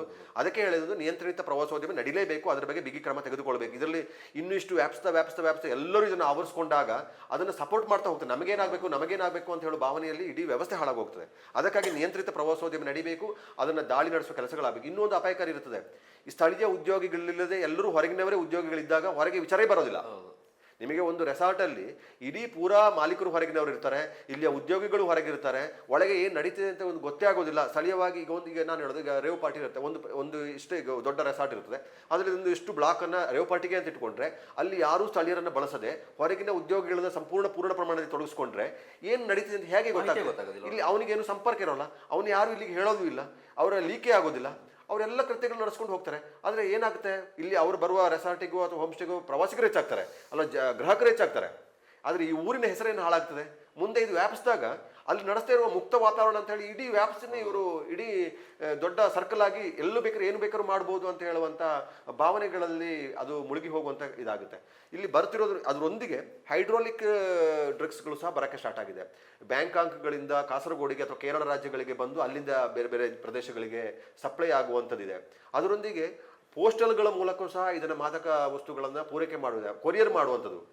ಅವರ ಮೂಲ ಪ್ರದೇಶಗಳಿಂದ ಅನ್ಯ ರಾಜ್ಯಗಳಿಂದ ಗ್ರಾಹಕರಿಗೆ ನೇರವಾಗಿ ಪೋಸ್ಟಲ್ಗಳ ಮೂಲಕ ಮಾಡುವಂಥದ್ದು. ಅದನ್ನು ಸಹ ತಡಿಬೇಕು ಅಂತ, ಅದನ್ನು ತಡೆಯಕ್ಕೆ ಏನು ಮಾಡಬೇಕು? ಆಘಾತಕಾರಿ ವಿಚಾರ. ಯಾಕಂತಂದ್ರೆ ಪೋಸ್ಟಲ್ ಏನು ಬರುತ್ತೆ ಅಂತಾನೆ ಗೊತ್ತಾಗೋದಿಲ್ಲ. ಒಂದು ಬಾಕ್ಸ್ ಇರುತ್ತೆ ಅಥವಾ ಇನ್ನೊಂದು ಕವರ್ ಇರುತ್ತೆ, ಕವರ್ ಮೂಲಕ ಅಲ್ಲಿ ಯಾವ್ದು ಅಡ್ರೆಸ್ ಇರುತ್ತೆ, ಇಲ್ಲಿ ಅವನು ತಗೊಳ್ತಾನೆ, ಅಲ್ಲಿ ಕಳಿಸೋನೇ ಇರ್ತಾನೆ, ತಗೊಳ್ಳೋನೇ ಇರ್ತಾನೆ. ಆ ಮೂಲಕ ನಡುವಲ್ಲಿ ಏನಾಗುತ್ತೆ ಅನ್ನೋದು ಗೊತ್ತಾಗೋದಿಲ್ಲ. ನಮಗೆ ನೋಡೋದಕ್ಕೆ ಏನೋ ಒಂದು ಕೊರಿಯರ್ ಬಂದಿದೆ, ಪಾರ್ಸಲ್ ಬಂದಿದೆ, ಅಥವಾ ಅಂಚೆ ಮೂಲಕ ಏನೋ ಲೆಟರ್ ಬಂದಿದೆ ಅನ್ಕೊಳ್ತೀವಿ. ಒಂದು ಸಣ್ಣ ಎನ್ವಲ್ಪ್ ಕವರ್ ಅಲ್ಲಿ ಒಳಗೆ ಹಾಕಿ ಕಳ್ಸಿದ್ರು ಸಾಕಲ್ಲ ಅದು. ಗೊತ್ತಾಗೋಲ್ಲ. ಹೌದು, ಅದಕ್ಕೇನೆ ಏನಂದ್ರೆ ಕ್ರಮ ತೆಗೆದುಕೊಳ್ಳುವುದಕ್ಕೆ ಈ ಕ್ರಿಮಿನಲ್ಗಳು ಅತಿ ಬುದ್ಧಿವಂತಿಕೆಯಿಂದ ಎಲ್ಲ ಕೃತ್ಯಗಳನ್ನು ನಡೆಸ್ತಿದ್ದಾರೆ. ಇದನ್ನ ನಿಯಂತ್ರಣ ಮಾಡಬೇಕಂದ್ರೆ ಎಲ್ಲಾ ರೀತಿಯ ಕೆಲಸಗಳ, ಈಗ ಸ್ಕ್ಯಾನಿಂಗ್ ಮಾಡಬೇಕಾಗುತ್ತೆ, ಅಥವಾ ಅಥವಾ ವ್ಯಸನಿಗಳು ಯಾರು ಇದ್ದಾರೆ ಅಂತ ನೋಡ್ಬೇಕಾಗುತ್ತೆ, ಅವರಿಗೆ ಏನೇನೋ ಪೋಸ್ಟ್ಗಳು ಬರ್ತಾ ಇದೆಯಾ ಅಂತ ಒಂದು ಗಮನ ಇರಿಸಬೇಕಾಗುತ್ತೆ. ಪೊಲೀಸರಲ್ಲಿ ಎಲ್ಲ ಫೈಲ್ಗಳು ಇರುತ್ತೆ, ಇಲ್ಲದೇನೂ ಅಲ್ಲ. ಅವರಿಗೆ ಒಂದು ಊರಿನಲ್ಲಿ ಇರುವಂಥ ಎಲ್ಲ ವಿಚಾರಗಳು ಬಗ್ಗೆ ಅರಿವಿರುತ್ತದೆ, ಯಾರು ಏನು ಎತ್ತ ಅಂತೇಳಿ. ಈಗ ನೋಡಿ, ನಮ್ಮ ರಾಜ್ಯ ಸರ್ಕಾರನ ಹೊಸ ಪೊಲೀಸ್ ಮಹಾನಿರ್ದೇಶಕರು ಬಂದ ನಂತರ ಮನೆ ಮನೆಗೆ ಪೊಲೀಸ್ ಅಂತ ಹೇಳುವ ಕಾನ್ಸೆಪ್ಟ್ ತಂದು ಪ್ರತಿ ಮನೆಗೆ ಪೊಲೀಸರು ಇವತ್ತು ಹೋಗಿ ನಿಮಗೆ ಏನಾದರೂ ತೊಂದರೆಗಳಾಗ್ತಿದ್ದಾರೆ ನಮಗೆ ಸಂಪರ್ಕ ಮಾಡಿ ಅಂತ ಹೇಳಿ ಎಲ್ಲ ಮಾಹಿತಿಗಳನ್ನ ಕೊಡ್ತಾ ಇದ್ದಾರೆ. ಅವರಿಗೆ ಎಲ್ಲವೂ ಹಾಗಿರ್ಬೇಕಾದ್ರೆ ಜನರೊಂದಿಗೆ ಅವರು ಸಂಪರ್ಕ ಹತ್ರ ಆಗ್ತಿದ್ದಾರೆ. ಹಾಗಾದ್ರೆ ಈ ಕಾನೂನು ಬಾಹಿರ ಕೃತ್ಯಗಳು ನಡೆಸ್ತಿರುವವರು ಯಾರ್ಯಾರು ಏನೇನು ಅಂತ ಹೇಳುವಂಥ ಸ್ಪಷ್ಟವಾದಂಥ ಅರಿವು ಇದ್ದೇ ಇರ್ತದೆ. ಒಂದು ಠಾಣಾ ವ್ಯಾಪ್ತಿಯಲ್ಲಿರುವಂಥ ರೆಸಾರ್ಟ್ಗಳು ಎಷ್ಟಿದೆ, ಅಥವಾ ಅಲ್ಲಿರುವ ಹೋಮ್ ಸ್ಟೇಗಳು ಏನಿದೆ, ಅಥವಾ ಹೋಟೆಲ್ಗಳು ಏನಿದೆ, ಈ ಎಲ್ಲ ಮಾಹಿತಿಗಳು ಇದ್ದೇ ಇರ್ತದೆ. ರ್ಯಾಂಡಮ್ ಆಗಿ ಅಲ್ಲೆಲ್ಲಿ ಯಾರ್ಯಾರು ಪ್ರವಾಸಿಗರು ಬರ್ತಾರೆ, ಯಾವ ರೀತಿಯ ಚಟುವಟಿಕೆ ನಡೀತಾ ಇದೆ, ಏನೇನು ಅಂತ ಹೇಳುವ ಅರಿವು ಅವರಿಗೆ ಇದ್ದೇ ಇರ್ತದೆ, ಅಥವಾ ಅವರು ತಿಳ್ಕೊಳ್ಳುವಂಥ ಅವಕಾಶಗಳು ಇದ್ದೇ ಇರ್ತದೆ. ಹಾಗೆ ತಿಳ್ಕೊಂಡಾಗ, ಎಲ್ಲ ಮಾಹಿತಿಯನ್ನು ಇಟ್ಟುಕೊಂಡಾಗ ಈ ಕ್ರಮಗಳಿಗೆ ಮೂಲದಲ್ಲೇ ತೆಗೆದುಹಾಕುವ ಕೆಲಸಗಳನ್ನು ಮಾಡಬೇಕು. ಯಾರೋ ಸಿಕ್ಕಿದ್ರು ಆ ನಂತರ ಅವರಿಗೆ ಬಂಧಿಸಬೇಕು, ಜೈಲಿಗೆ ಹಾಕೋದು ಅಂತ ಹೇಳೋದಕ್ಕಿಂತ ಈ ಕೃತ್ಯಗಳು ನಡೆಸೋದಕ್ಕೆ ಈ ಪ್ರದೇಶ ಸೂಕ್ತ ಅಲ್ಲ ಅಂತ ಹೇಳುವ ರೀತಿಯಲ್ಲಿ ನಾವು ನಾನು ಅದನ್ನೇ ಹೇಳಿದಲ್ಲ. ಈಗ ರೆಮ್ಮಿ ಟೂರ್ನಮೆಂಟ್ಗಳನ್ನ ಸಮಾಜಗಳು ನಡೆಸೋಕೆ ಹೇಗೆ ಅದನ್ನ ರಾಜಾರೋಷವಾಗಿ ಕದ್ದು ಮುಚ್ಚಿ ನಡೆಸ್ತಾ ಇದ್ರು, ಇವತ್ತು ರಾಜಾರೋಷವಾಗಿ ನಡೆಸೋಕೆ ಹೇಗೆ ಹೋಗ್ತಿದ್ದಾರೆ, ಅದೇ ರೀತಿಯಲ್ಲಿ ಇಲ್ಲಿ ಈ ಹಲವಾರು ಜಿಲ್ಲೆಗಳಿಂದ ಇಲ್ಲಿ ಬಂದು ಉಳಿಯೋಕ್ಕೆ ಜನ ಬರ್ತಾರೆ. ಹೇಗೆ ಅಂದರೆ ಜೂಜಾಡೋದಕ್ಕೆ, ಅಲ್ಲಿ ಸುರಕ್ಷಿತ ಹೋಗಿ ಇದ್ರೆ ಏನು ಸಮಸ್ಯೆ ಇಲ್ಲ ಅಂತೇಳಿ ಈ ಭಾವನೆಗಳು ಹೋಗಬೇಕಾಗುತ್ತೆ. ಅದೇ ರೀತಿಯ ಡ್ರಗ್ಸ್ ವಿಚಾರದಲ್ಲೂ ಅಷ್ಟೇ. ಇವರು ಗ್ರಾಹಕರನ್ನ ಸೃಷ್ಟಿ ಮಾಡ್ಕೊಳ್ಳೋಕೆ ಈ ಪೆಡ್ಲರ್ಗಳು ಏನು ಮಾಡ್ತಾರೆ ಅಂತ ಹೇಳಿದ್ರೆ, ಫಸ್ಟ್ ಉಚಿತವಾಗಿ ಕೊಡ್ತಾರೆ. ಒಬ್ಬನ ಚಟ ಹಚ್ಬೇಕು, ವ್ಯಸನಿ ಮಾಡಬೇಕು ಅಂತ ಹೇಳಿ ಫ್ರೀಯಾಗಿ ಕೂಡ ಹಚ್ತಾರೆ. ಕೊನೆಗೆ ಅವನ ಬೆನ್ನತ್ತಾನೆ, ಎಷ್ಟು ಬೇಕಾದರೂ ದುಡ್ಡು ಬೇಕು ಕೊಡೋಕ್ಕೂ ರೆಡಿ ಆಗುವ ಹಂತಕ್ಕೆ ಅವರು ತಲುಪಂತಾರೆ. ಇಡೀ ಸಂಸಾರವನ್ನು ಹಾಳು ಮಾಡ್ಕೊಳ್ತಾರೆ. ಅಂದರೆ ಬೇರೆ, ಈಗ ಅವರ ಉದ್ಯೋಗ ಇದ್ದರೆ ಅವನ ಸಂಪಾದನೆಯಲ್ಲಿ ಅಥವಾ ಆದಾಯದಲ್ಲಿ ಅದನ್ನು ಖರ್ಚು ಮಾಡ್ತಾನೆ, ಅಥವಾ ಇನ್ನು ನಂತರ ಅದು ಇಲ್ಲ ಅಂದರೆ ಕದಿಯೋದಕ್ಕೆ, ಚಿನ್ನಾಭರಣ ಕದಿಯೋದು, ಸ್ನೇಹಿತರನ್ನು ಸಾಲ ಮಾಡುವಂಥದ್ದು, ದರೋಡೆ ಮಾಡುವಂಥದ್ದು, ಎಲ್ಲ ಕೃತ್ಯಗಳಿಗೆ ಅವರು ಹೋಗ್ತಾರೆ. ಏನು ಬೇಕಾದರೂ ಅವ್ರು ಮಾಡೋಕ್ಕೆ ರೆಡಿ ಇರ್ತಾರೆ. ಆ ವ್ಯಸನಿಗಳು ಏನು ಮಾಡೋಕ್ಕೂ ರೆಡಿ ಇರ್ತಾರೆ. ನೀವು ಏನು ಬೇಕಾದರೂ ಅಪರಾಧ ಮಾಡೋಕ್ಕೂ ರೆಡಿ ಇರ್ತಾರೆ. ಗುಂಗಿನಲ್ಲಿರೋ ಕಾರಣಕ್ಕೆ ಏನು ಬೇಕಾದರೂ ಮಾಡೋಕ್ಕೆ ರೆಡಿ ಇರ್ತಾರೆ. ಅದಕ್ಕಾಗಿ ಅವರು ಅದನ್ನ ಪಡ್ಕೊಳ್ಳೋಕ್ಕಾಗಿ ಏನು ಮಾಡೋಕ್ಕೂ ರೆಡಿ ಇರ್ತಾರೆ. ಅದು ಬಹಳ ಸಮಾಜಕ್ಕೆ ಬಹಳ ಅಪಾಯಕಾರಿ ಆಗಿರುವಂಥದ್ದು ಬೆಳವಣಿಗೆ ಆಗುತ್ತೆ. ನೀವು ಆಗಲೇ ಹೇಳಿದಾಗೆ ಪೋಸ್ಟಲ್ ವಿಚಾರ ಹೇಳಿದ್ರಿ. ಆ ಪೋಸ್ಟಲ್ ವಿಚಾರದಲ್ಲಿ ಅದನ್ನು ತಡೆಗಟ್ಟಬೇಕು ಅಂತ ಹೇಳಿದ್ರೆ ಸಮರ್ಪಕವಾಗಿ ಅದನ್ನು ಸ್ಕ್ಯಾನ್ ಮಾಡಿ ಕಳಿಸುವಂಥ ವ್ಯವಸ್ಥೆ ಆಗಬೇಕು. ಇಲ್ಲಿ ಬಂದ ನಂತರವೂ ಕೂಡ ಸ್ಕ್ಯಾನ್ ಆಗುವಂಥ ವ್ಯವಸ್ಥೆ ಆಗಬೇಕು. ಅದೊಂದು. ಇನ್ನೊಂದು ವಿಚಾರ ಅಂತ ಹೇಳಿದ್ರೆ, ಈಗ ಸರ್ಕಾರ ಮತ್ತೆ ಖಾಸಗಿಯಾಗಿಯೂ ಕೂಡ ಕೊರಿಯರ್ ವ್ಯವಸ್ಥೆಗಳಿದ್ದಾವೆ, ಅಲ್ಲೂ ಕೂಡ ಇದು ಕಟ್ಟುನಿಟ್ಟಾಗಿ ಜಾರಿ ಆಗಬೇಕು. ಪರ್ಟಿಕ್ಯುಲರ್ ಸರ್ಕಾರ ಯಾಕೆ ಹೇಳಿದೆ ಅಂತ ಹೇಳಿದ್ರೆ, ಸರ್ಕಾರ ಇತ್ತೀಚೆಗೆ KSRTC ಬಸ್ಗಳಲ್ಲಿ ಎಲ್ಲವನ್ನು ಈ ಗೂಡ್ಸ್ ಕೊರಿಯರ್ ವ್ಯವಸ್ಥೆಗಳನ್ನು ಮಾಡಿದೆ. ಬಟ್ ಅದಕ್ಕೆ ಬೇಕಾದಂತಹ ಸುರಕ್ಷತಾ ವ್ಯವಸ್ಥೆಗಳನ್ನ ಯಾವ ರೀತಿ ಕೈಗೊಂಡಿದೆ ಅನ್ನೋದು ಪ್ರಶ್ನೆ ಆಗಿ ಅದಕ್ಕೆ ಇನ್ನೂ ಉತ್ತರ ಸಿಗಲಿಲ್ಲ. ಎಲ್ಲಿಂದ ಎಲ್ಲಿಗೆ ಬೇಕಾದ್ರೂ ಕಳಿಸ್ಬೋದು, ಅದಕ್ಕೆ ಇಂತಿಷ್ಟು ಅಮೌಂಟ್ ಅಂತ ಫಿಕ್ಸ್ ಮಾಡಿದ್ದಾರೆ, ಲಗೇಜ್ ಬಾಕ್ಸಲ್ಲಿ ಹಾಕಿ ಇಲ್ಲಿ ತಗೊಳ್ತಾರೆ. ಬಟ್ ಅದರಲ್ಲಿ ಏನು ಬರುತ್ತೆ ಅನ್ನೋದನ್ನ ನಿಖರವಾಗಿ ತಿಳಿಯೋದಕ್ಕೆ ಇರುವಂತಹ ವ್ಯವಸ್ಥೆ ಎಲ್ಲೂ ಆಗಿಲ್ಲ ಅಂತ ಅನ್ಸುತ್ತೆ. ಅದನ್ನ ಹೇಳೋದು ಚೆಕ್ ಮಾಡಬೇಕು ಅಂತ. ಈಗ ಬೇರೆ ಬಸ್ಗಳಲ್ಲಿ ಇರ್ತದೆ, ಅವರ ಥಿಂಗ್ಸ್ ಬಂದು ಒಂದು ರ್ಯಾಂಡಮ್ ಆಗಿ ಚೆಕ್ ಮಾಡಬೇಕು. ಒಂದಿಷ್ಟು ಚೆಕ್ ಮಾಡ್ತಾರೆ ಅನ್ನೋ ಒಂದು ಭಯ ಇರ್ತದೆ. ಈಗ ಈಗ ರೈಲ್ವೆ ಟಿಕೆಟ್ ಇಲ್ಲದೆ ಪ್ರಯಾಣ ಮಾಡುವವರು, ಬಸ್ಸಲ್ಲಿ ಟಿಕೆಟ್ ಇಲ್ಲದೆ ಪ್ರಯಾಣ ಮಾಡುವವ್ರನ್ನ ಹಿಡಿಯೋದಕ್ಕೆ ಎಲ್ಲೋ ಚೆಕ್ ಮಾಡ್ತಾರೆ ಅಂತ ಚೆಕ್ ಮಾಡೋ ಭಯದಲ್ಲಿ ಕಂಡಕ್ಟರ್ಗಳು ಟಿಕೆಟ್ ಕೊಡ್ತಾರೆ, ಇಲ್ಲದಿದ್ದರೆ ಅವ್ರಿಗೆ ಫೈನ್ ಆಗುತ್ತೆ ಅಂತ ಹೇಳಿ ಅವನು ಪ್ರಯಾಣಿಕನು ದುಡ್ಡು ಕೊಡ್ತಾನಲ್ಲ. ಅದೇ ರೀತಿ ಈಗೇನಾಗುತ್ತೆ, ಜನ ಸಿಕ್ಕಾಕೊಳ್ತಾರೆ ಅಂತ ಕಾರಣಕ್ಕಾಗಿ ಈಗ ನಮಗೆ ಮೂಲವಾಗಿ ಹೆಚ್ಚಿನ ಪ್ರಮಾಣದಲ್ಲಿ ನಮಗೆ ಮಾದಕ ವಸ್ತುಗಳು ಕೊಡಗಿಗೆ ಬರ್ತಿರುವಂಥದ್ದು ಮೈಸೂರಿಂದ ಬರುವಾಗ ಅವ್ರು ಏನು ತಗೊಳ್ತಾರೆ, ಈಗ ವ್ಯಕ್ತಿಗಳು ಹೋದಾಗ ಬಂಧನ ಆಗ್ಬೋದು ಅಂತ ಕಾರಣಕ್ಕಾಗಿ ಒಂದು ಪಾರ್ಸಲ್ ತರ ಐಟಮ್ ಕಳಿಸ್ತಾರೆ, ಇನ್ನೊಂದು ಅದನ್ನ ಪಡೆದುಕೊಳ್ಬಹುದು. ಅವರು ಇನ್ನೂ ಬುದ್ಧಿವಂತರು ಇರ್ತಾರೆ, ಚೆಕ್ ಮಾಡ್ಕೊಳ್ತಾರೆ. ಈಗ ಮಡಿಕೇರಿ ಅಂತ ಹೇಳಿ ಕುಶನಗರದಲ್ಲಿ ತಗೊಳ್ತಾ ಚಾನ್ಸ್ ಇರುತ್ತೆ ಪಾರ್ಸಲ್. ನಾನು ಇಲ್ಲಿ ಬಸ್ಸಲ್ಲಿ ಬಂದೆ ಅಂತ ಹೇಳಿ ಅಲ್ಲೇ ತಗೊಂಡು ಇಳ್ಕೊಳ್ಬಹುದು. ಎಲ್ಲ ರೀತಿಯ ಕ್ರಿಮಿನಲ್ ಮೈಂಡ್ ಅನ್ನ ಅವ್ರು ಬಳಸ್ತಾ ಇದ್ದಾರೆ. ಎಲ್ಲ ರೀತಿಯ ಕ್ರಿಮಿನಲ್ ಮೈಂಡ್ ಅನ್ನ ಅವ್ರು ಬಳಸ್ತಾ ಇದ್ದಾರೆ. ಹೇಗೆ ಮಾಡ್ಬೇಕಂತ ದಿಕ್ಕು ತಪ್ಪಿಸುವ ಕೆಲಸಗಳನ್ನ ಮಾಡ್ತಾರೆ. ಇನ್ನು ಇದಕ್ಕೆ ಹೇಳುವಾಗ ನಿಮ್ಗೆ ನೆನಪವಾಯಿತು, ಒಂದ್ಸಲ ಪೊಲೀಸರು ಒಬ್ರು ದೊಡ್ಡ ಪೆಡ್ಲರ್ ಅನ್ನ ಬೆನ್ನತ್ತಿದ್ರು. ಅವ್ರು ಮೈಸೂರಿಗೆ ಹೋಗೋದು, ಮೈಸೂರಿಂದ ಥಿಂಗ್ಸ್ ತಗೊಂಡು ಬರ್ತಿದ್ರು. ಇವರೆಲ್ಲ ಮಾಹಿತಿದಾರನ್ನ ಸೆಟ್ ಮಾಡಿದ್ರು. ಅವರು ತರುವ ಸಂದರ್ಭದಲ್ಲಿ ಅವರಿಗೆ ಮಾಹಿತಿ ಪಡ್ಕೊಳ್ಬೇಕು ಅಂತ ಹೇಳೋದನ್ನ ಅವರಿಗೆ ಹೇಳಿದರು. ಅವರಿಗೆ ಮೆಸೇಜ್ ಪಾಸ್ ಆಯಿತು, ಮೈಸೂರಿಂದ ಅವನು ತಗೊಂಡು ಹತ್ತಿದ್ದಾನೆ, ದೊಡ್ಡ ಪ್ರಮಾಣದಲ್ಲಿ ಅವನ ಹತ್ರ ಐಟಮ್ ಇದೆ, ಅವನು ಮಡಿಕೇರಿಗೆ ಹೊರಟಿದ್ದಾನೆ ಅಂತ ಹೇಳೋ ಮಾಹಿತಿನ ಅವರಿಗೆ ಹೇಳಿದರು. ಅವರು ಆಯ್ತು, ಇವ್ರಿಗೆ ಇನ್ನೇನು ಹಿಡಿಯೋದಷ್ಟೇ. ಅವ್ರು ಏನು ಮಾಹಿತಿ ಕೊಟ್ಟರು, ಅವ್ನು ಕ್ಯಾಪ್ ಧರಿಸಿದ್ದಾನೆ ಅಂತ ಹೇಳಿದರು. ಅವ್ನು ಕ್ಯಾಪ್ ಧರಿಸಿದ್ದಾನೆ ಅಂತ ಹೇಳಿದ್ರು. ಅವನು ಅಲ್ಲಿ ಕ್ಯಾಪ್ ಧರಿಸಿದನು, ಇಲ್ಲಿ ಬರೋ ಕ್ಯಾಪ್ ಇಚ್ಚಿದ್ದಾನೆ. ಅಂದ್ರೆ ಬೇಕು ಅಂತ ಹೇಳಿ ಅವ್ನು ನೋಡಿ ಎಂತ ಬುದ್ಧಿವಂತಿಕೆ. ಇವರು ಕ್ಯಾಪ್ ಇರೋನು ಹಿಡ್ಕೊಂಡಿದ್ದಾರೆ, ಇಲ್ಲಿ ಬರುವಾಗ ಕ್ಯಾಪ್ ಇರೋನು ಹಿಡ್ಕೊಂಡಿದ್ದಾರೆ, ಬಸ್ಸಲ್ಲಿದ್ದ ಕ್ಯಾಪಲ್ಲಿ ಇಟ್ಕೊಂಡಿದ್ದಾರೆ, ಅವನಲ್ಲ. ಅವನು ದೊಡ್ಡ ದೊಡ್ಡ ಜನಪ್ರತಿನಿಧಿಗೆ ಹೇಳಿ ಅವರಿಗೆ ಕೆಲಸದಿಂದನೇ ತೆಗೆದು ಹಾಕುವ ಲೆವೆಲ್ಗೆ ಮಾಡಿ ಅವರು ನನಗೂ ಫೋನ್ ಮಾಡಿದ್ರು, ನೋಡಿ ಸರ್ ನೀವೆಲ್ಲ ಈಗ ಅಭಿಯಾನ ಮಾಡ್ತೀರಿ, ನಾವು ಹೀಗೆ ಕಾರ್ಯಾಚರಣೆ ಮಾಡ್ತೀವಿ, ನಮಗೇನು ಉದ್ದೇಶ ಇತ್ತು, ನಮಗೆ ಮಾಹಿತಿ ಬಂತು, ಈ ನೈಟ್ ಬಸ್ಸಲ್ಲಿ ಬಂದಿದ್ದು, ಇವನು ಕ್ಯಾಪ್ ಹಾಕಿದ್ದಾನೆ, ಅವನ ವಿಚಾರಗಳನ್ನು ತಿಳಿಸಿದ್ರು, ನಾವು ಹಿಡ್ಕೊಂಡ್ವಿ, ನೋಡುವಾಗ ಇವನ ಹತ್ರ ಇಲ್ಲ, ಇವನು ಇಲ್ವೇ ಇಲ್ಲ ಅಂತ ಹೇಳಿ ನಮಗೆ ಡೌಟ್ ಬಂತು, ಈಗ ಒಪ್ಪಲೇ ಇಲ್ಲ, ನಾವು ಶೋಧ ಮಾಡ್ಬೇಕಂದ್ರೆ ಅವನು ಬಿಟ್ಟು ಕಳಿಸಿದ್ದಾರೆ. ಅವನಿಗೆ ಏನಾಯ್ತು, ಅವಮಾನ ಆಗೋಯ್ತು ಅಂತ, ನನಗೆ ಅವಮಾನ ಆಯ್ತು ಅಂತ, ಸಹಜವಾಗಿ ಅವಮಾನ ಆಯ್ತು ಅಂತ ಇವ್ರ ಮೇಲೆ ಕ್ರಮ ತೆಗೆದುಕೊಳ್ಬೇಕು. ಸಹಜವಾಗಿ ಅವ್ರಿಗೆ ಏನು ಅನ್ನಿಸ್ತೆ, ಯಾರೊಬ್ರು ಗಣ್ಯ ವ್ಯಕ್ತಿಗಳು ಫೋನ್ ಮಾಡಿ ನೀವು ಯಾಕೆ ಅವರಿಗೆ ಹ್ಯಾರಾಸ್ಮೆಂಟ್ ಕೊಡ್ತೀರಿ ಅಂತ ಹೇಳಿದಾಗ ಏನಾಗುತ್ತೆ, ಅವ್ರಿಗೆ ಯಾಕೆ ಕಾರ್ಯಾಚರಣೆ ಮಾಡಬೇಕು ಅಂತ ಹೇಳುವಂತನ ಅವ್ರು ಅದನ್ನು ಯೋಚನೆ ಮಾಡ್ತಾ ಇದ್ರು. ಬಹಳ ಅಪಾಯಕಾರಿ ರೀತಿಯಲ್ಲಿ ಬೆಳವಣಿಗೆ ಅದು. ಇನ್ನೊಂದು, ಈ ಕೇರಳದಿಂದ ಬರುವಂತಹ ಚೆಕ್ ಪೋಸ್ಟ್ಗಳಲ್ಲೂ ಕೂಡ ಕಟ್ಟುನಿಟ್ಟಾದ ತಪಾಸಣೆ ಆಗಬೇಕು. ಬೇರೆ ಬೇರೆ ಚೆಕ್ ಪೋಸ್ಟ್ಗಳಿದಾವೆ, ಯಾವುದು ಕೂಡ ಅಷ್ಟಾಗಿ ಆಗ್ತಾ ಇಲ್ಲ ಕೊಡಗಿನ ಗಡಿಯಲ್ಲಿ. ನನಗನ್ಸೋದು ಪೊಲೀಸರಿಗೆ ಮುಕ್ತವಾದಂಥ ಅವಕಾಶ ಕೊಟ್ಟರೆ, ಮತ್ತೆ ಅದಕ್ಕೆ ಜನಪ್ರತಿನಿಧಿಗಳು ಸಹ ಅದನ್ನ ಇನಿಷಿಯೇಟ್ ಮಾಡಿದ್ರೆ, ನೀವು ಕ್ರಮ ತೆಗೆದುಕೊಳ್ಳೇ ಬೇಕೇ ಬೇಕು ಅಂತ ಮಾಡಿದ್ರೆ 100% ಇದನ್ನ ಕ್ರಮ ಎಲ್ಲ 100% ಪೊಲೀಸರಿಗೆ ಮುಕ್ತವಾದಂಥ ಅಧಿಕಾರ ಕೊಟ್ಟರೆ, ಪೊಲೀಸರು ಫ್ರೀ ಮೈಂಡಲ್ಲಿ ಇದನ್ನು ಕೆಲಸ ಮಾಡೋಕ್ಕೆ ಹೋದರೆ, ಅದನ್ನು ಆ್ಯಕ್ಷನ್ ಆಗುತ್ತೆ ಅಂತ ಆದರೆ 100% ಇದನ್ನು ಎಲ್ಲ ರೀತಿಯ ಕ್ರಮ ತೆಗೆದುಕೊಳ್ಳೋದಕ್ಕೆ ಪೊಲೀಸರಿಗೆ ಇದು ಕಷ್ಟಕರದ ಸಬ್ಜೆಕ್ಟೇ ಅಲ್ಲ. ನಿಮಗೆ ಏನು ಸಬ್ಜೆಕ್ಟೇ ಇದು ವಿಷಯನೇ ಅಲ್ಲ. 1 ತಿಂಗಳಲ್ಲೇ ಅದನ್ನು ಸಂಪೂರ್ಣವಾಗಿ ಹತೋಟಿಗೆ ತರುವಂತಾಗುತ್ತೆ. ಅದರ ವ್ಯಸನಿಗಳನ್ನು ತಡೆಯೋಕ್ಕಾಗಲ್ಲ. ವ್ಯಸನಿಗಳು ಹುಡುಕೊಂಡು ಹೋಗ್ತಾರೆ, ಮೈಸೂರಿಗೆ ಹೋಗ್ತಾರೆ, ಬೆಂಗಳೂರಿಗೆ ಹೋಗ್ತಾರೆ, ಕೇರಳಕ್ಕೆ ಹೋಗ್ತಾರೆ. ವ್ಯಸನಿಗಳನ್ನು ತಡೆಯೋಕ್ಕೆ ಸಾಧ್ಯ. ಒಂದ್ಸಲ ಅವನು ಚಟ ಹತ್ತಿದ್ರೆ ಅವನಿಗೆ ಸಹಜವಾಗಿ ಅದಕ್ಕೆ ಅವನು ಬದುಕು ಸಾಗಾಟ ಮಾಡಬೇಕು ಅಂತ ಹೇಳಿದ್ರೆ, ಒಂದು ವ್ಯಸನಿ ಆದ ನಂತರ ಅವ್ನು ತಗೊಳ್ಬೇಕು ಬಹಳ ಕಷ್ಟದ ಕೆಲಸ. ಜಿಲ್ಲೆಯಲ್ಲಿ ಮಾದಕದ ಘಾಟನ್ನ ನಿಯಂತ್ರಣಕ್ಕೆ ತರಬಹುದು. ಅಲ್ಲಿ ಆ ಮಟ್ಟಿಗೆ ನಾವು ಸಮಾಧಾನವನ್ನ ಪಡ್ಕೊಳ್ಬಹುದು. ಅಥವಾ ಇನ್ನೂ ಏನಾಗುತ್ತೆ ಅಂದ್ರೆ, ಸುಲಭವಾಗಿ ಸಿಗುತ್ತೆ ಅಂತ ಹೇಳುವಾಗ ವ್ಯಸನಿಗಳ ಸಂಖ್ಯೆನೂ ಹೆಚ್ಚಾಗ್ತಾ ಹೋಗ್ತದೆ. ಈಗ ನೋಡಿ, ಮೊದಲೆಲ್ಲ ಮಡಿಕೇರಿದು ಹಲವಾರು ಪ್ರದೇಶಗಳಿತ್ತು, ITI ಇರುವಂಥದ್ದು, ಸ್ಟೋನ್ ಹಿಲ್, ಈ ಒಂದಷ್ಟು ಸೂಕ್ಷ್ಮ ಪ್ರದೇಶಗಳಲ್ಲಿ ಜನ ಸಂಜೆ ಸೇರುವಂಥದ್ದು, ಅಲ್ಲಿ ಅದನ್ನು ಸೇವನೆ ಮಾಡುವಂಥದ್ದು ಮಾಡ್ತಾ ಇದ್ರು. ಇವಾಗ ಪೊಲೀಸರು ಅಲ್ಲಿಗೆ ಬೀಟ್ ಮಾಡೋಕ್ಕೆ ಸ್ಟಾರ್ಟ್ ಮಾಡಿದಾಗ, ಅಥವಾ ಪೊಲೀಸರು ಅಲ್ಲಿಗೆ ಪದೇ ಪದೇ ದಾಳಿ ಮಾಡೋಕ್ಕೆ ಹೋದಾಗ, ಅಥವಾ ಅವ್ರು ಪೊಲೀಸರು ಬರ್ತಾರೆ ಅಂತಾದಾಗ ಅಲ್ಲಿ ಜನ ಸೇರೋಕ್ಕಾಗಲ್ಲ. ನಿರ್ಜನ ಪ್ರದೇಶಗಳಲ್ಲಿ ಪೊಲೀಸರು ಹೋಗುವಂಥ ಕೆಲಸಗಳನ್ನ ಮಾಡಬೇಕಾಗುತ್ತೆ. ನಿಮಗೆ ನಿರ್ಜನ ಪ್ರದೇಶಗಳಲ್ಲಿ ಜನ ಸೇರ್ತಿರೋ ಮಾಹಿತಿ ಕೊಡಿ ಅಂತ ಹೇಳಿದ್ರೆ ತಕ್ಷಣ ಮಾಹಿತಿ ಕೊಡಿರ್ತಾರೆ. ನಾನು ಸಹ ಒಂದು ಕಡೆ ಈ ಥರ ಗಾಂಜಾ ವ್ಯಸನಿಗಳು ಒಂದು ಕಡೆ ಸಿದ್ದಾಪುರ ಭಾಗದಲ್ಲಿ ಒಂದು ಕಡೆ ಸೇರಿದ್ರು. ಅಲ್ಲೆಲ್ಲ ಗಣ್ಯ ವ್ಯಕ್ತಿಗಳು ಇದನ್ನ ಪೆಡ್ಲರ್ ಅವರು ಸಪ್ಲೈ ಮಾಡುವಂಥದ್ದು, ಈ ಲೋಕಲ್ ಜನರು ಅದನ್ನು ತೆಗೆದುಕೊಳ್ಳುವಂಥ ರಾತ್ರಿ 10-10:30 ಗಂಟೆ ಸಂದರ್ಭದಲ್ಲಿ ಇರುವಂಥ. ನಾನು ಅದರ ಮಾಹಿತಿ ಹೇಳಿದಾಗ ಅವರಿಗೆ ಮಾಹಿತಿ ಹೇಳಿದ್ದಾರೆ, ಈಗ ಮೀಡಿಯಾದವರಿಗೆ ಗೊತ್ತಾಗಿದೆ ಅಂತೇಳಿ ಅವರು ತಕ್ಷಣ ಅಲ್ಲಿಂದ ಎಲ್ಲ ಹೋಗಿದ್ದಾರೆ. ಅಲ್ಲಿಂದ ಹೇಳಿದಕ್ಕಂತೇಳಿ ಪೊಲೀಸರು ಕಳಿಸಿದ್ದಾರೆ, ಲೋಕಲ್ ಪೊಲೀಸರು ಹೋದಾಗ ಸರ್ ಯಾರು ಇಲ್ಲ ಸರ್ ಹೇಳಿದ್ದಾರೆ. ನಾವಿನ್ನು ಅವ್ರು ಹಿಡ್ಕೊಂಡು ನಿಂತ್ಕೊಂಡಿರೋಕ್ಕಾಗುತ್ತಾ? ಅವರಿಗೇ ಮಾಹಿತಿ ಕೊಟ್ಟಾಗ ನಿಮಗೆ ಅದು ಭಾರಿ ಅಪಾಯಕಾರಿ. ಬೇಲಿಯದ್ದು ಹೊಲ ಮೇಯ್ದು ಬಿಟ್ರೆ ನಿಮಗೆ ಅದನ್ನ ತಡೆಯೋದಕ್ಕೆ ಸಾಧ್ಯ ಆಗೋದಿಲ್ಲ. ಈ ವಿಚಾರದಲ್ಲಿ ನನಗೆ ಅನ್ಸೋದು, ಈಗ ನಾವು ಮೇಲಾಧಿಕಾರಿಗಳಿಗೆ ಮಾಹಿತಿ ಕೊಡ್ತೀವಿ, ಅವರ ಕೆಳಾಧಿಕಾರಿಗಳಿಗೆ ಹೋಗಿ ಲಾಸ್ಟಿಗೆ ಕಾನ್ಸ್ಟೇಬಲ್ ಹೊರಗೆ ಹೋಗುತ್ತೆ, ನೀವು ಅಲ್ಲಿ ಹೋಗಿ ಅಂತ. ಅದಕ್ಕಿಂತ ನಾವು ಯಾರಿಗೆ ಮಾಹಿತಿ ಕೊಡ್ತೀವಿ ಅಲ್ಲೇ ಒಂದು ಟೀಮ್ ಮಾಡ್ಕೊಂಡು ಆ ಟೀಮ್ ಅವರೇ ಅಲರ್ಟ್ ಆಗಿ ಹೋದ್ರೆ ಡೈರೆಕ್ಟ್ ಲಿಂಕ್ ಇರುತ್ತೆ. ಈ 3-4 ಮಂದಿಗೆ ಹೇಳಿ ಹೋಗುವಷ್ಟರಲ್ಲಿ ಅದು ಮಾಹಿತಿ ಅಲ್ಲಿಗೆ ತಲುಪಿರುತ್ತೆ. ಅದಕ್ಕಿಂತ ಇವ್ರದೇ ಒಂದು ತಂಡ ಅಂತ ಇದ್ರೆ ಐ ಥಿಂಕ್ ಜಿಲ್ಲಾ ಪೊಲೀಸ್ ಅಂಡರ್ಲಿ ಇದೆ ಅನ್ಸುತ್ತೆ. ಅದೇ ಈಗ ಜಿಲ್ಲಾ ಅಪರಾಧ ಪತ್ತೆದಳನೂ ಇದೆ. ಅದೇ ನನಗನ್ಸೋದು ಇದು ದೊಡ್ಡ ಗಂಭೀರ ಪ್ರಕರಣ ಆಗಿರುವ ಕಾರಣಕ್ಕಾಗಿ ಇದಕ್ಕಾಗಿಯೇ ಒಂದಿಷ್ಟು ಜಿಲ್ಲೆಯ ಒಂದು ಪ್ರಾಮಾಣಿಕ ಪೊಲೀಸರನ್ನ, ಒಂದು 100 ಜನ ಪ್ರಾಮಾಣಿಕ ಪೊಲೀಸರನ್ನ ರಚನೆ ಮಾಡಿ, ತಂಡವನ್ನು ರಚನೆ ಮಾಡಿ, ಅಥವಾ ತಾಲೂಕು ಭಾಗಕ್ಕೆ, ಹೋಬಳಿ ಬಗ್ಗೆ ಒಂದು 16 ಹೋಬಳಿ, ಒಂದು 2-3 ಟೌನ್ಗೆ ಒಂದಿಷ್ಟು ಜನರನ್ನ ನಿಯಂತ್ರಣ ಮಾಡಿಕೊಂಡು ಅವ್ರನ್ನ ಅದರ ಕಾರ್ಯಾಚರಣೆಗೆ ನಿಯೋಜನೆ ಮಾಡೋದು ಒಳ್ಳೆಯದು. ಅಂದರೆ ಇದರ ಅಗತ್ಯತೆ, ಅನಿವಾರ್ಯತೆ ಎರಡೂ ಸಹ ಸಮಾಜಕ್ಕಿದೆ. ಈಗ ನಾವು ಅಪರಾಧ ಕೃತ್ಯ ಆಗಿ ಅದರ ಮೇಲೆ ಕ್ರಮ ತೆಗೆದುಕೊಳ್ಳೋದು, ಕಾನೂನು ಸುವ್ಯವಸ್ಥೆ ಮಾಡೋದ್ರೊಂದಿಗೆ ಅಪರಾಧ ಕೃತ್ಯ ಆಗದ ರೀತಿ ತಡೆಯೋದು ಸಹ ಸಮಾಜಕ್ಕೆ ದೊಡ್ಡ ಕೊಡುಗೆಯಾಗುತ್ತೆ. ಭಯದಲ್ಲೇ ಹಲವಾರು ಕೃತ್ಯಗಳು ನಡೆಯೋದಿಲ್ಲ. ಭಯ ಇಲ್ಲದಿಲ್ಲ ಅಂತ ಹೇಳಿದ್ರೆ ಎಲ್ಲ ಕೃತ್ಯಗಳು ನಡೆಯೋಕ್ಕೆ ಪ್ರಾರಂಭ ಆಗುತ್ತೆ. ಭಯ ಇದೆ ಅಂತ ಹೇಳಿದ್ರೆ ಹಲವಾರು ಕೃತ್ಯಗಳು ನಿಯಂತ್ರಣ ಆಗುವಂಥದ್ದು ಅವಕಾಶಗಳು ಇದ್ದೇ ಇದೆ. ಅದಕ್ಕಾಗಿ ತಂಡ ರಚನೆ ಮಾಡಬೇಕು. ಈಗ ನೋಡಿ, ಮಹಾರಾಷ್ಟ್ರದ ಪೊಲೀಸರಿಗೆ ಯಾವುದೇ ಆಮಿಷಗಳಿರೋದಿಲ್ಲ.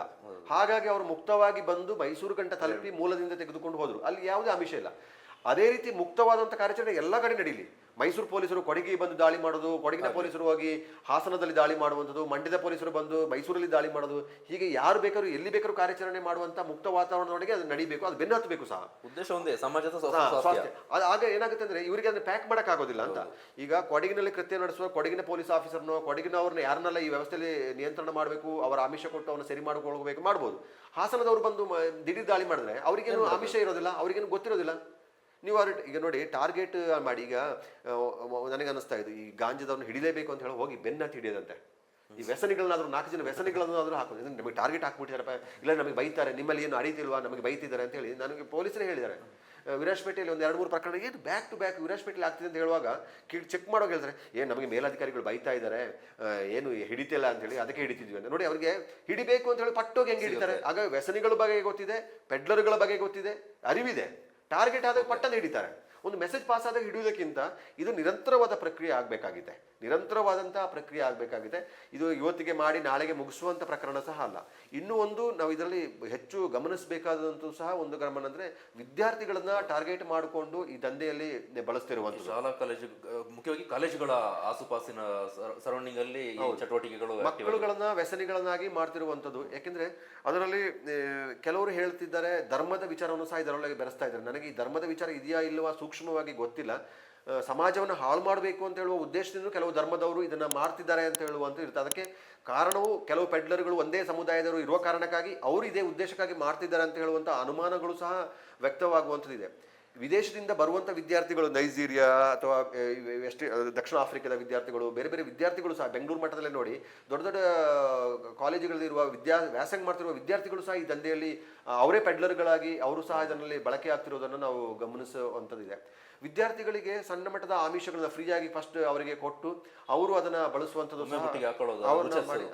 ಅವರು ಕೆಲವು ಕಡೆ ವಿದ್ಯಾರ್ಥಿಗಳು ಬಳಕೆದಾರ ಆಗ್ತಾ ಆಗ್ತಾ ಅವನೇ ಪೆಡ್ಲರ್ ಆಗಿರುವಂಥದ್ದು. ಅವರ ಅಲ್ಲಿ ಹಣ ಇರುವಂಥ ಮಕ್ಕಳನ್ನ ಸೆಲೆಕ್ಟ್ ಮಾಡಿಕೊಂಡು ಪಾಕೆಟ್ ಮನಿಗೆ ಯಾರು ಹಣ ಕೊಡ್ತಾರೆ, ಯಾರು ಹಣವಂತರ ಮಕ್ಕಳಿದ್ದಾರೆ, ಹಣ ಯಾರ ಹತ್ರ ಇದೆ ಅಂತ ನೋಡಿಕೊಂಡು ಅವರನ್ನ ಗುರುಸ್ಕೊಂಡು ಈ ಇದರಲ್ಲಿ ಸೆಳೆದುಕೊಳ್ಳುವ ಕೆಲಸಗಳನ್ನ ಮಾಡ್ತಾರೆ. ಇಲ್ಲಿಗಳು ನೋಡಿ, ಗುರುಗಳಿಗೆ, ಶಿಕ್ಷಕರುಗಳಿಗೆ, ಉಪನ್ಯಾಸಕರುಗಳಿಗೆ ಈ ಥರ ವ್ಯಸನಗಳಿರುವಂಥ ಮಕ್ಕಳ ಸ್ಪಷ್ಟವಾದ ಅರಿವಿರ್ತದೆ. ಗುರುವಿಗೆ ಒಂದು ಮಗು ಒಂದು ಜ್ವರದಲ್ಲಿದ್ದರೂ ಗುರುತಿಸ್ತಾರೆ. ಒಂದು ಸಹಜ ಮನೆಯಲ್ಲಿ ಏನಾದರೂ ಗಲಾಟೆ ಆಗಿದ್ದು ಆ ಮಗು ಒಂದು ಮನಸ್ಸು ಸ್ವಾಸ್ಥ್ಯವಾಗಿಲ್ಲದಿದ್ದರೆ ಅವರು ಅದನ್ನು ಗುರುತು ಏನೋ ತೊಂದರೆ ಇದೆಯಾ ಅಂತ ಗುರುತಿಸ್ತಾರೆ. ಅವರ ಮಕ್ಕಳ ಬಗ್ಗೆ ಸ್ಪಷ್ಟವಾದ ಅರಿವು ಗುರುಗಳಿಗೆ ಇದ್ದೇ ಇರ್ತದೆ, ಶಿಕ್ಷಕರಿಗೆ, ಉಪನ್ಯಾಸಕರಿಗೆ ಇದ್ದೇ ಇರ್ತದೆ. ನಾನು ಈ ಅಭಿಯಾನ ಮಾಡ್ತಿದ್ದ ಸಂದರ್ಭದಲ್ಲಿ ನಾನು ಇದನ್ನು ಕೆಲವರ ಶಿಕ್ಷಕರ ಹತ್ರ ಅಥವಾ ಉಪನ್ಯಾಸಕರ ಹತ್ರ ಚರ್ಚೆ ಮಾಡಿದಾಗ ಹೇಳಿದ್ರು, ನಮಗೆ ಇದರ ಬಗ್ಗೆ ನಮಗೆ ಹೇಳ್ತೀವಿ, ಹೇಳಿದ ನಂತರ ಯಾವ ಪಾಲಕರು ಇದನ್ನು ಒಪ್ಪೋದಿಲ್ಲ. ಪೋಷಕರುಗಳಿಗೆ ಅವರ ಮಕ್ಕಳ ಬಗ್ಗೆ ಅತಿಯಾದ ವಿಶ್ವಾಸ. ನಿಮ್ಮ ಮಕ್ಕಳು ಹೀಗೆ ಡ್ರಗ್ಸ್ ಸೇವನೆ ಮಾಡ್ತೀನಿ ಅಂತ ಹೇಳಿದ್ರೆ, ನೀವು ನಮ್ಮ ಮಗನಿಗೆ ಕೆಟ್ಟ ಹೆಸರು ಬರ್ತಿದೆ, ನಮ್ಮ ಬಗ್ಗೆ ನಿಮಗೆ ಕೆಟ್ಟದಿದೆ, ನೀವು ಕೆಟ್ಟದಾಗಿ ಹೇಳ್ತೀರ ಅಂತ ಹೇಳುವ ಕಾರಣಕ್ಕೆ ಹಲವಾರು ಬಂದು ಮ್ಯಾನೇಜ್ಮೆಂಟಿಗೆ ಕಂಪ್ಲೇಂಟ್ ಮಾಡಿ ಅವರ ಗುರುಗಳಿಗೆ ಎಚ್ಚರಿಕೆ ಕೊಟ್ಟು ಮಾಡಿದ ನಂತರ ಅವರು ಸಹ ಅದನ್ನ ಹೇಳಿ, ನಮಗೆ ಯಾಕಿದ್ರೆ ಉಸಬರಿ ಪಾಠ ಮಾಡಬೇಕು, ಹೋಗ್ತೀವಿ, ನಮಗೆ ಬರ್ತೀವಿ ಅಂತ ಹೇಳಿ. ಇದು ನೋಡಿ, ಮೊದಲಾದ್ರೆ ಗುರುಕುಲ ಶಿಕ್ಷಣ ಇತ್ತು. ಅಲ್ಲಿ ಬರೀ ಪಾಠ ಪ್ರವಚನ ಅಂದರೆ ನಮಗೆ ಈಗ ಉದ್ಯೋಗ ಆಧಾರಿತ ಶಿಕ್ಷಣ ಅಲ್ಲ, ಉದ್ಯೋಗಕ್ಕಾಗಿ ಶಿಕ್ಷಣ, ಮೌಲ್ಯಾಧಾರಿತವಾದ ಶಿಕ್ಷಣ, ಬದುಕಿನ ಪಾಠಗಳು ಬೇಕಾಗಿತ್ತು. ಶಿಕ್ಷಣ ಬದುಕಿನ ಪಾಠ ಆಗ್ತಿತ್ತು. ಮೊದಲು ನಾಯಿನ ಕಟ್ಟಿ ಸಾಕಬೇಕು, ಮಕ್ಕಳನ್ನ ಹೊಡೆದು ಸಾಕಬೇಕು ಅಂತ ಹೇಳ್ತಿದ್ರು. ಈಗ ಮಕ್ಕಳು ದುರ್ಗುಟಿ ನೋಡುವಂಗೆ ಇಲ್ಲ. ದುರ್ಗುಟಿ ಬೇಡ, ನೋಡೋದೇ ಬೇಕಾಗಿಲ್ಲ. ದುರ್ಗುಟಿ ನೋಡಿದ್ರೇ ಅವ್ರ ಬಗ್ಗೆ ದೂರು ಕೊಟ್ಟು ನಮ್ಮನ್ನೇನೋ ಹಿಂಸೆ ಕೊಟ್ಟರು ಅಂತ ಆಗುವಾಗಿದೆ. ಮೊದಲೆಲ್ಲ ಟೀಚರ್ಸ್ಗಳು ಬೆತ್ತ ಕೋಲ್ ಹಿಡ್ಕೊಂಡೇ ಪಾಠ ಮಾಡೋರು. ಈಗ ಕೋಲ್ ಹಿಡಕ್ಕಾಗ್ತದ? ಕೋಲ್ ಹಿಡಿಯೋದೇ ಇಲ್ಲ, ಕಂಟ್ರೋಲೇ ಇಲ್ಲ. ನೋಡಿ, ಅಲ್ಲಿ ದಾರಿ ತಪ್ಪು ಅಂತ ಏನು. ಈಗ ಗುರುವಿನ ಉದ್ದೇಶ ಏನಿರುತ್ತದೆ, ಮಗುವಿನ ಹೊಡೆದು ಏನೋ ಮಾಡಬೇಕು ಅಂತ ಹೇಳೋ ಉದ್ದೇಶ ಏನಿರ್ತದೆ, ಅವರು ಸರಿ ಭಯದಲ್ಲಿ ಅವ್ರು ಒಳ್ಳೆ ರೀತಿಯಲ್ಲಿ ಇರಬೇಕು, ಒಂದು ಭಯ ಇರಬೇಕು ಅಂತ. ಎಲ್ಲ ಸಾಧಕರುಗಳು ನೋಡಿ, ಇಂದಿನ ಸಾಧಕರುಗಳೆಲ್ಲ ನೋಡಿ, ನನಗೆ ಇಂಥ ಗಣಿತ ಟೀಚರ್ ಹೊಡಿತಿದ್ರು, ಸೋಷಿಯಲ್ ಟೀಚರ್ ಹೊಡಿತಿದ್ರು, ಇಂಗ್ಲೀಷ್ ಟೀಚರ್ ಹೊಡಿತಾ ಇದ್ರು, ಕನ್ನಡ ಟೀಚರ್ ಹೊಡಿತಿದ್ರು, ಈ ಹಿಂದಿ ಟೀಚರ್ ಹೊಡಿತಿದ್ರು. ಈ ಹೊಡೆಯೋದೇ ಮಾತಾಡೋದು, ಆ ಭಯದಲ್ಲಿ ನಾನು ಕಲಿತಿದ್ದೆ ಅಂತ ಹೇಳೋದನ್ನೇ ಹೇಳ್ತಾರೆ. ಅವ್ರೇನು ಅದನ್ನ ದೂರು ತರ ಹೇಳ್ತಾ ಇಲ್ಲ, ದೂರ ತರ. ಆ ಕ್ಷಣಕ್ಕೆ ಅವರಿಗೆ ಪೆಟ್ಟು ಬಿತ್ತು ಏನೋ ಇದಾಗಿರ್ಬೋದು, ಅದ್ರ ನಂತರದಲ್ಲಿ ಭವಿಷ್ಯದಲ್ಲಿ ನೋಡಿದಾಗ ಹಿಂದಿನ ಪೆಟ್ಟು ಈಗ ಅವ್ರನ್ನ ಭವಿಷ್ಯ ಒಳ್ಳೆದಾಗಿದೆ. ಅದು ಮತ್ತೆ ನೀವು ವಿದ್ಯಾರ್ಥಿ ಜೀವನದಲ್ಲೇ ಅವನು ಈ ಡ್ರಗ್ಸ್ ವ್ಯಸನಿಗಳಾದ್ರೆ ಸಮಾಜಕ್ಕೆ ಭಾರಿ ಅಪಾಯ ಆಗುತ್ತೆ. ಒಂದು ಮನೆಗೆ ಒಬ್ಬ ಮಗ ಹೋದ, ಎಷ್ಟು ನಾನು ಈ ಪ್ರಕರಣಗಳ ಬಗ್ಗೆ ನಮಗೂ ಒಂದಷ್ಟು ಮಾಹಿತಿಗಳು ಬಂದಾಗ ಕಣ್ಣೀರು ಹಾಕ್ತಾರೆ.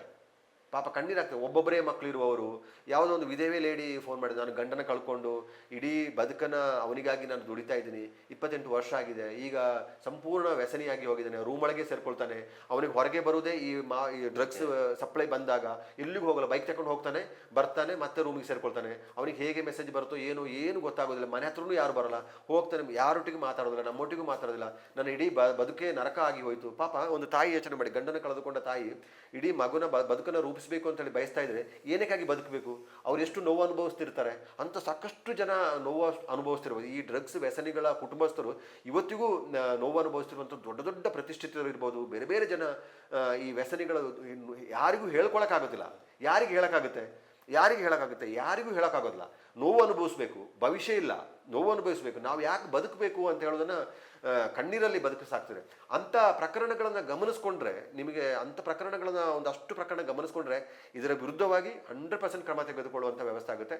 ನಾನು ಹೇಳುವಂಥದ್ದು ಕೊಡಗು ಮಾತ್ರ ಅಲ್ಲ, ಕರ್ನಾಟಕ ರಾಜ್ಯ ಮಾತ್ರ, ಇಡೀ ದೇಶ ವ್ಯಾಪ್ತಿಯಲ್ಲಿ ಇದೊಂದು ಚಳುವಳಿ ರೀತಿಯಲ್ಲಿ ಆಗ್ಬೋದು. ನಮ್ಮ ಸಂಸದರಾದ ಮೈಸೂರು ಕೊಡಗಿನ ಸಂಸದರಾದಂಥ ಮಾನ್ಯ ಯದುವೀರ್ ಅವರು ಲೋಕಸಭೆ ಅಧಿವೇಶನದಲ್ಲಿ ಈ ವಿಚಾರವನ್ನು ಪ್ರಸ್ತಾಪ ಮಾಡಿದರು. ನಮ್ಮ ಕರ್ನಾಟಕ ಪೊಲೀಸರು ವಿಫಲರಾಗಿದ್ದಾರೆ, ಮಹಾರಾಷ್ಟ್ರ ಪೊಲೀಸರು ಬಂದಿದ್ದಾರೆ, ನಾವು ಮಹಾರಾಷ್ಟ್ರ ಪೊಲೀಸರನ್ನ ಶ್ಲಾಘನೆ ಮಾಡುವ, ಕರ್ನಾಟಕ ಪೊಲೀಸರ ಟೀಕೆ ಮಾಡುವ ಅವಶ್ಯಕತೆ ಇಲ್ಲ. ಯಾಕೆಂದರೆ ಅವರು ಸಹ ಇದರಲ್ಲಿ ದೊಡ್ಡ ದೊಡ್ಡ ಪ್ರಮಾಣದ ಪ್ರಕರಣವನ್ನು ಹಿಡಿದರೆ ಕರ್ನಾಟಕದ ಪೊಲೀಸರು ಸಹ ಈ ಕಾರ್ಯಾಚರಣೆಗಳನ್ನು ಬೇರೆ ಬೇರೆ ಕಡೆಯಲ್ಲಿ ಮಾಡಿ ಇದರ ಬಗ್ಗೆ ಕ್ರಮ ತೆಗೆದುಕೊಂಡ ಕರ್ನಾಟಕ ಪೊಲೀಸರಿಗೂ ನಾವು ಅಭಿನಂದನೆಯನ್ನು ಹೇಳಬೇಕಾಗುತ್ತೆ. ರಾಷ್ಟ್ರ ಮಟ್ಟದಲ್ಲಿ ಇದು ಪ್ರಸ್ತಾಪ ಆಗಿರುವ ಕಾರಣಕ್ಕಾಗಿ ಇಡೀ ರಾಷ್ಟ್ರ ಮಟ್ಟದಲ್ಲಿ ಇದನ್ನು ಹತ್ತಿಕ್ಕುವ ಕೆಲಸಗಳನ್ನು ನಡಿಬೇಕಾಗಿದೆ. ಇಡೀ ಭಾರತ ದೇಶದೊಳಗೆ ಇದರ ಕಾರ್ಯಾಚರಣೆ ನಡಿಬೇಕಾಗುತ್ತೆ, ಅಭಿಯಾನ ನಡೀಬೇಕಾಗುತ್ತೆ. ಮೋದಿ ಅವರು ರಾಷ್ಟ್ರದ ಪ್ರಧಾನಮಂತ್ರಿ ಮೋದಿ ಅವರು ಬೇರೆ ಬೇರೆ ವಿಚಾರಗಳಿಗೆ ಸಂದೇಶವನ್ನು ಕೊಟ್ಟ ರೀತಿಯಲ್ಲಿ ಇದಕ್ಕೂ ಒಂದು ನಿಷೇಧಿತ ಮಾದಕ ವಸ್ತುಗಳ ವಿರುದ್ಧವಾದಂಥ ಚಳುವಳಿಗೆ ಒಂದು ಸಂದೇಶವನ್ನು ಕೊಟ್ಟಾಗ ಒಂದು ದೊಡ್ಡ ಮಟ್ಟದ ಅಭಿಯಾನ 1 ತಿಂಗಳ ಮಟ್ಟಿಗೆ ನಡೆದರೆ ದೊಡ್ಡ ಮಟ್ಟದ ಪ್ರಕರಣಗಳನ್ನು ಹಿಡಿದು ಒಂದು ಭಯ ಹುಟ್ಟಿಸುವಂಥ ಕೆಲಸವನ್ನು ಈ ದಂಧೆಯಲ್ಲಿ ಯಾರೂ ತೊಡಗಿಸ್ಕೊಳ್ಳದ ರೀತಿಯಲ್ಲಿ ಮಾಡುವ ರೀತಿಯಲ್ಲಿ ಇದನ್ನು ಒಂದು ದೊಡ್ಡ ಮಟ್ಟದ ಚಳುವಳಿಯ ರೀತಿಯಲ್ಲಿ ಒಂದ್ಸಲ ನಡಿಬೇಕಾಗುತ್ತೆ. ದೊಡ್ಡ ಮಟ್ಟದ ಚಳುವಳಿ ಆದಾಗಷ್ಟೇ ಈ ದಂಧೆಯಿಂದ ಮುಕ್ತವಾಗುವುದಕ್ಕೆ ಅಥವಾ ನಿಯಂತ್ರಣ ಮಾಡೋದಕ್ಕೆ ಸಾಧ್ಯ ಆಗುವಂಥದ್ದು. ಇನ್ನೊಂದು ನಾನು ಯೋಚನೆ ಮಾಡ್ತಾ ಇದ್ದೆ, ನಟೋರಿಯಸ್ಗಳನ್ನು ಹಿಡಿಯುವುದಕ್ಕೆ ಲಕ್ಷಾಂತರ ರೂಪಾಯಿ ಹಣವನ್ನು ಅನೌನ್ಸ್ ಮಾಡ್ತಾರೆ ಬಹುಮಾನವಾಗಿ. ಅದೇ ರೀತಿಯಲ್ಲಿ ಈ ದಂಧೆಯಲ್ಲಿ ತೊಡಗಿಸಿಕೊಂಡಿರುವವರಿಗೆ ದೊಡ್ಡ ಮಟ್ಟದ ಬಹುಮಾನವನ್ನು ಕೊಡುವ ರೀತಿಯಲ್ಲಿ ಒಂದು ಪೊಲೀಸರಿಗೆ ಒಂದು ಅನುದಾನವನ್ನು ಕೊಟ್ಟು ಇಡೀ ರಾಷ್ಟ್ರದ ಪೊಲೀಸರುಗಳಿಗೆ ಈ ಒಂದು ಅಭಿಯಾನದಲ್ಲಿ ಪಾಲ್ಗೊಳ್ಳುವಂಗೆ ಮಾಡಿ ಅವರಿಗೆ ಈ ದಂಧೆ ನಡೆಯುವ ಒಂದು ಬಹುಮಾನವನ್ನು ನೀವು ಘೋಷಣೆ ಮಾಡಿಕೊಟ್ರೆ 100% ಎಲ್ಲರೂ ಒಳ್ಳೆ ರೀತಿಯಲ್ಲಿ ಮಾಹಿತಿ ಕೊಡ್ತಾರೆ. ವಿಶ್ವಾಸ ಉಳಿಸ್ಕೊಂಡ್ರೆ ಎಲ್ಲರೂ ಮಾಹಿತಿ ಕೊಡೋದಕ್ಕೆ ಇರುತ್ತೆ. ಆದರೆ ಕೊಟ್ಟ ಮಾಹಿತಿಯನ್ನ ದಂಧೆಯವರಿಗೆ ಮಾಹಿತಿ ಕೊಟ್ಟು ಅವರ ವ್ಯವಹಾರಕ್ಕೆ ಸಪೋರ್ಟ್ ಬಯಲು ಮಾಡಿದ್ರೆ ಅದು ಬಹಳ ಅಪಾಯಕಾರಿ. ಅದಕ್ಕೂ ಇರಬೇಕಾಗುತ್ತೆ ಹಣ. ಇದರಲ್ಲಿ ಮೇಯ್ನ್ ಆಗಿ ಹಣ ರೋಲ್ ಆಗುವ ಕಾರಣಕ್ಕಾಗಿ, ದೊಡ್ಡ ಮಟ್ಟದ ಹಣ ನಡೆಯುವ ಕಾರಣಕ್ಕಾಗಿ ಈಗ ನಮಗೆ ಕೋಟ್ಯಾಂತರ ರೂಪಾಯಿ ಅಂತ ಹೇಳ್ತೀವಿ. ಅದನ್ನ ಏಕೆ ಅಂತ ಹೇಳಿದ್ರೆ ಅದರ ಮಾರ್ಕೆಟ್ ವ್ಯಾಲ್ಯೂ ಏನು ಕಾಫಿ ಮಾರ್ಕೆಟ್ ಇದ್ದಾಗೆ ಅಥವಾ ಏನು ಮಂಡಿ ತೆಂಗಿನಕಾಯಿ ಮಾರ್ಕೆಟ್ ಇದ್ದಾಗೆ ಏನು ಮಾರ್ಕೆಟ್ ಅಲ್ಲ. ಇದು ಇವರಿಗೆ ತಲುಪಿದರೆ ಇಷ್ಟು ಆಗುತ್ತೆ. ಎಲ್ಲ ದಂಧೆಯಲ್ಲಿ ಇರುವವರಿಗೆ ಬೇರೆ ಬೇರೆಯವರಿಗೆ ಎಲ್ಲ ಪಾಲುಗಳನ್ನು ಸೇರಿಸಿ ಇದಕ್ಕೊಂದು ರೇಟ್ ಫಿಕ್ಸ್ ಆಗುವಂಥ ಅಂತಿಮವಾದ ಗ್ರಾಹಕರಿಗೆ ತಲುಪುವ ರೇಟನ್ನು ಸೇರಿಸ್ಕೊಂಡು ಇಷ್ಟು ಆಗ್ಬೋದು ಅಂತ ಹೇಳುವ ರೀತಿಯಲ್ಲಿ ಮಾರ್ಕೆಟನ್ನು ದಂಧೆ ಅಮೌಂಟನ್ನು ನಿಗದಿ ಮಾಡುವಂಥದ್ದು. ನಮ್ಮ ಸಮಾಜದಲ್ಲಿ ನನಗನ್ಸೋದು ಈಗ ಏನೇ ಒಂದು ವಿಚಾರ ಬಂದಾಗ ಆ ಕ್ಷಣಕ್ಕೆ ಮಾತ್ರ ಒಂದು ಸಮೂಹ ಸನ್ನಿ ರೀತಿಯಲ್ಲಿ, ಈಗ ಡ್ರಗ್ಸ್ ವಿಚಾರ ಮೊನ್ನೆ ಬಯಲಿಗಾಯಿತು, ಆ ಸಂದರ್ಭದಲ್ಲಿ 1 ವಾರ 2 ವಾರ ಚರ್ಚೆ ಆಗುತ್ತೆ. ವಿಪರ್ಯಾಸ ಅಂದರೆ ಈ ರಾಜ್ಯ ಮಟ್ಟದ ಮಾಧ್ಯಮಗಳಲ್ಲಿ ದೊಡ್ಡ ಮಟ್ಟ ಚರ್ಚೆ ಆಗಬೇಕಾಗಿತ್ತು ಈ ವಿಚಾರ. ನಮ್ಮ ಮೈಸೂರು ಸಾಂಸ್ಕೃತಿಕ ರಾಜಧಾನಿ, ಅರಮನೆ ನಗರಿ ಏನೆಲ್ಲೋ ಕರಿತೀವಿ, ದಸರಾದಿಂದ ಖ್ಯಾತಿ ಪಡೆದಿದೆ, ಮೈಸೂರು ಸ್ಯಾಂಡಲ್ನಿಂದ ಖ್ಯಾತಿ ಪಡೆದಿದೆ. ಆದರೆ ಡ್ರಗ್ಸ್ನಿಂದ ಈ ರೀತಿ ಕುಖ್ಯಾತಿ ಪಡೆಯೋದು ಒಳ್ಳೇದಲ್ಲ. ಯಾಕಂತಂದರೆ ಅದರದ್ದೇ ಆದಂಥ ಹಿರಿಮೆ ಇದೆ, ಗರಿಮೆ ಇದೆ, ಅದಕ್ಕೆ ಕಪ್ಪು ಚುಕ್ಕೆ ಆಗುತ್ತೆ.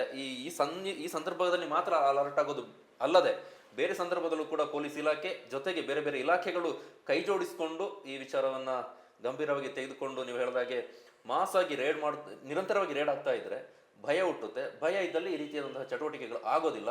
ಆ ನಿಟ್ಟಿನಲ್ಲಿ ಕೊಡಗು ಜಿಲ್ಲಾ ಪೊಲೀಸ್ ವರಿಷ್ಠಾಧಿಕಾರಿ ಮತ್ತೆ ನಾನು ಮೆನ್ಷನ್ ಮಾಡ್ತಾ ಇದ್ದೀನಿ, ರಾಮರಾಜನ್ ಅವರು ಇಲ್ಲಿಗೆ ಬಂದ ನಂತರ ಅನೇಕ ಒಳ್ಳೆಯ ಕೆಲಸಗಳನ್ನ ಮಾಡಿದ್ದಾರೆ. ಅದರಲ್ಲೂ ಮುಖ್ಯವಾಗಿ ಈ ಡ್ರಗ್ಸ್ ವಿಚಾರದಲ್ಲಿ, ಮಾದಕ ವಸ್ತುಗಳ ಮಾರಾಟ ಇರ್ಬೋದು, ಸೇವನೆ ಇರ್ಬೋದು, ಆ ವಿಚಾರದಲ್ಲಿ ತಮ್ಮ ತಂಡವನ್ನು ಬಳಸ್ಕೊಂಡು ಅನೇಕ ಕಡೆ ರೇಡ್ ಮಾಡಿ ಕಾನೂನು ರೀತಿಯ ಕ್ರಮವನ್ನು ಕೈಗೊಳ್ಳೋದಕ್ಕೆ ಮುಂದಾಗಿದ್ದಾರೆ. ಬೇರೆ ಬೇರೆ ಸಂದರ್ಭದಲ್ಲೂ ಕೂಡ ಅದೇ ವಿಚಾರವನ್ನು ಪ್ರಸ್ತಾಪ ಮಾಡ್ತಾರೆ ಅವಕಾಶ ಸಿಕ್ಕಾಗೆಲ್ಲ. ಇಂಥದ್ದು ಮಾಹಿತಿ ಸಿಕ್ಕಿರೋ ನಮಗೆ ಕೊಡಿ, ನಾವು ರೇಡ್ ಮಾಡ್ತೀವಿ ಅಂತ. ಬಹುಶಃ ನಿಮ್ಮ ಮೇಲೆ ಕೊಡಗಿನ ಜನತೆಗೂ ಕೂಡ ವಿಶ್ವಾಸ ಇದೆ.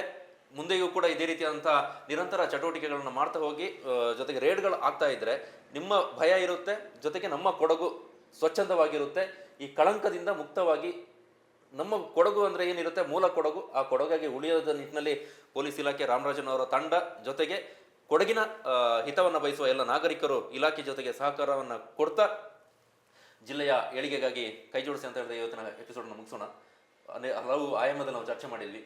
ಇವತ್ತಿನ ಕಾರ್ಯಕ್ರಮದಲ್ಲಿ ಪಾಲ್ಗೊಂಡಿದ್ದಕ್ಕಾಗಿ ಧನ್ಯವಾದಗಳು. ನಮಸ್ತೆ ವೀಕ್ಷಕರೇ, ಇವತ್ತಿನ ಗಂಭೀರ ವಿಚಾರದ ಕುರಿತಾಗಿ ಗಂಭೀರವಾಗಿ ಚರ್ಚೆ ಮಾಡ್ತಾ ಹೋದ್ವಿ.